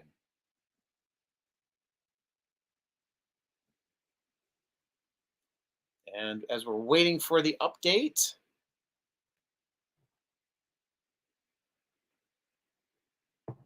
we can cut the tension with a knife. Nayala. Okay, we got an inside information here from Robert C. saying the Steelers have taken Nayala Black. New York, is that is a nose tackle? You mean for NY? Yeah, I think so, because NY is next to NT. Nose tackle. I thought the guy that we picked, the guy we picked definitely projects to being a defensive end, not a nose tackle. Yeah, that's right. Harmon. Harmon looks more of a like a Hayward.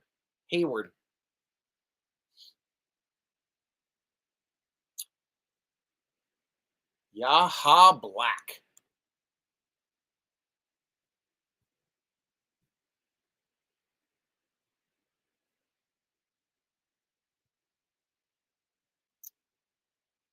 Biggest Brenson. He's not on this list as far as for being projected at this area, but Steelers know how to draft. I'm not worried about it. Still not confirmed on NFL.com. It's supposed to be a commercial break. We definitely hit the 5-minute mark.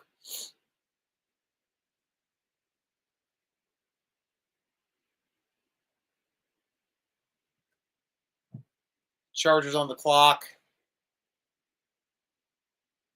Which usually would happen on draft shows. You guys were telling me in previous years, like every time the Steelers were drafted, it seemed like they went to commercial and they never showed the highlights for the guy. So this pick was brought to us through Detroit, Cleveland, and Philadelphia, and Kansas City. I believe should be on there. Back to Pitt. Yep. So this is quite the motion on this one.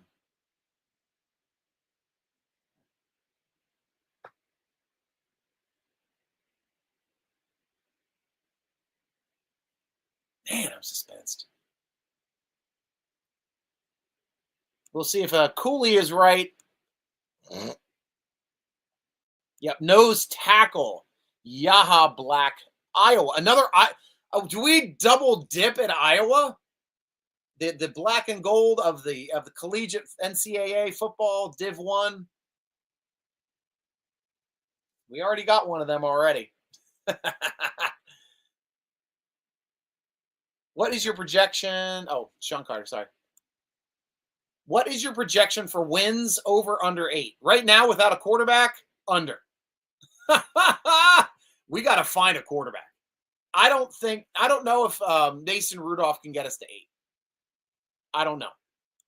I don't know if he can. I assumed. I figured it out. I said, well, NY is close to NT. So I was like, I think you mean nose tackle. ESPN said the same. I won't zap you with a spoiler. Yep, it's up now. Yaha Black, defensive tackle out of Iowa.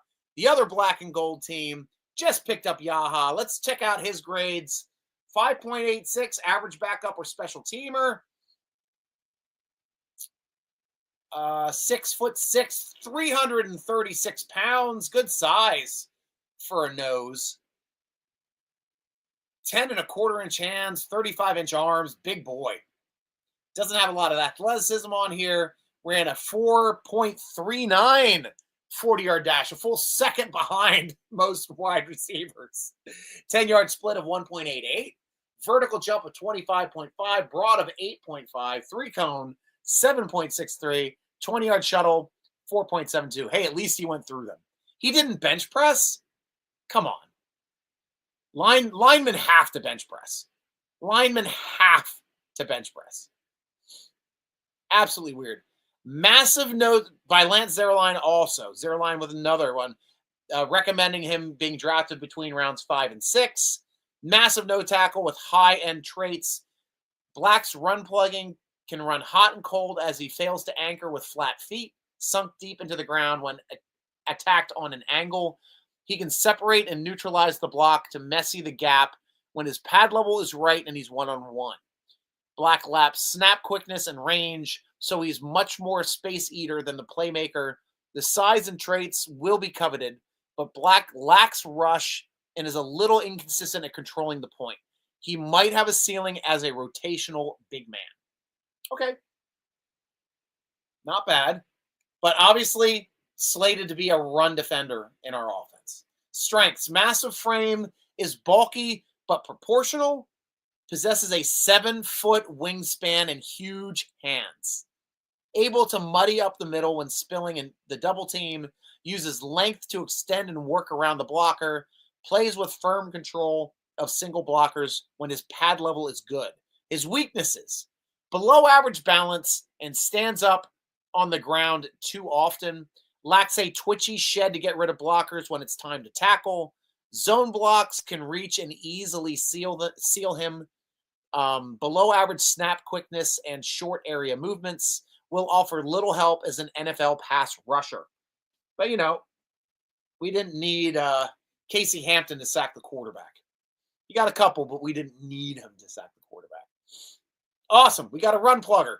And nose tackle is one of those undervalued players like fullbacks, which we don't have on a roster either.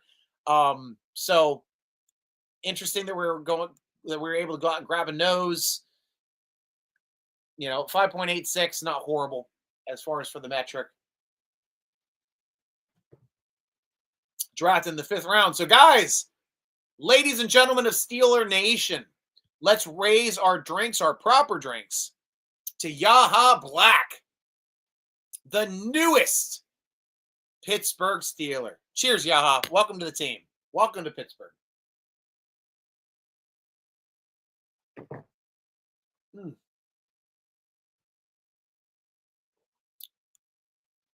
I'll go back to you guys. If I can find my window. There it is. If I post it, it is gospel. Yes, it is. Yes, it is. Mason can get us over 8. I want to check up some Mason Rudolph stats here for a second. I want to check up some, well, actually, let's do Yaha Black first, and then I'll come back to Mason. I'll leave it up so I don't forget. Yaha Black. Hey, dog, my dog's poking its head through the cat door now. HYA Black. Stats. Sports Reference. Defensive lineman, 6'5". This is saying 6'5", 287, but this is saying 330 over on his draft profile. Played 5 years, was the last of the COVID years, freshman year twice. His TFLs went up every year. Went from 1 his freshman year, first freshman year, second freshman year, 0, then 2, then 5, then 7. Most tackles 2 years ago with 51. Last year he had 34 in 13 games, 51 in 14 games. Had 3.5 sacks. His best year was 2 years ago. 3.5 sacks that year, had a sack last year. That's what I expect out of a nose tackle. Somewhere between 1 and 4 sacks if they're awesome. So they see a little bit more out of him than that. He bats down passes, though. 2 batted down his freshman year, 2 batted down his sophomore year, 5 junior year, 2 senior year. Forced fumbles, had 1 in all of his years but his sophomore year. So he's making some plays. Knocking balls out, knocking balls down. That's what you like. If you can't get there, get your hand up, get in the lane, stop the play. Excellent job. That's cool.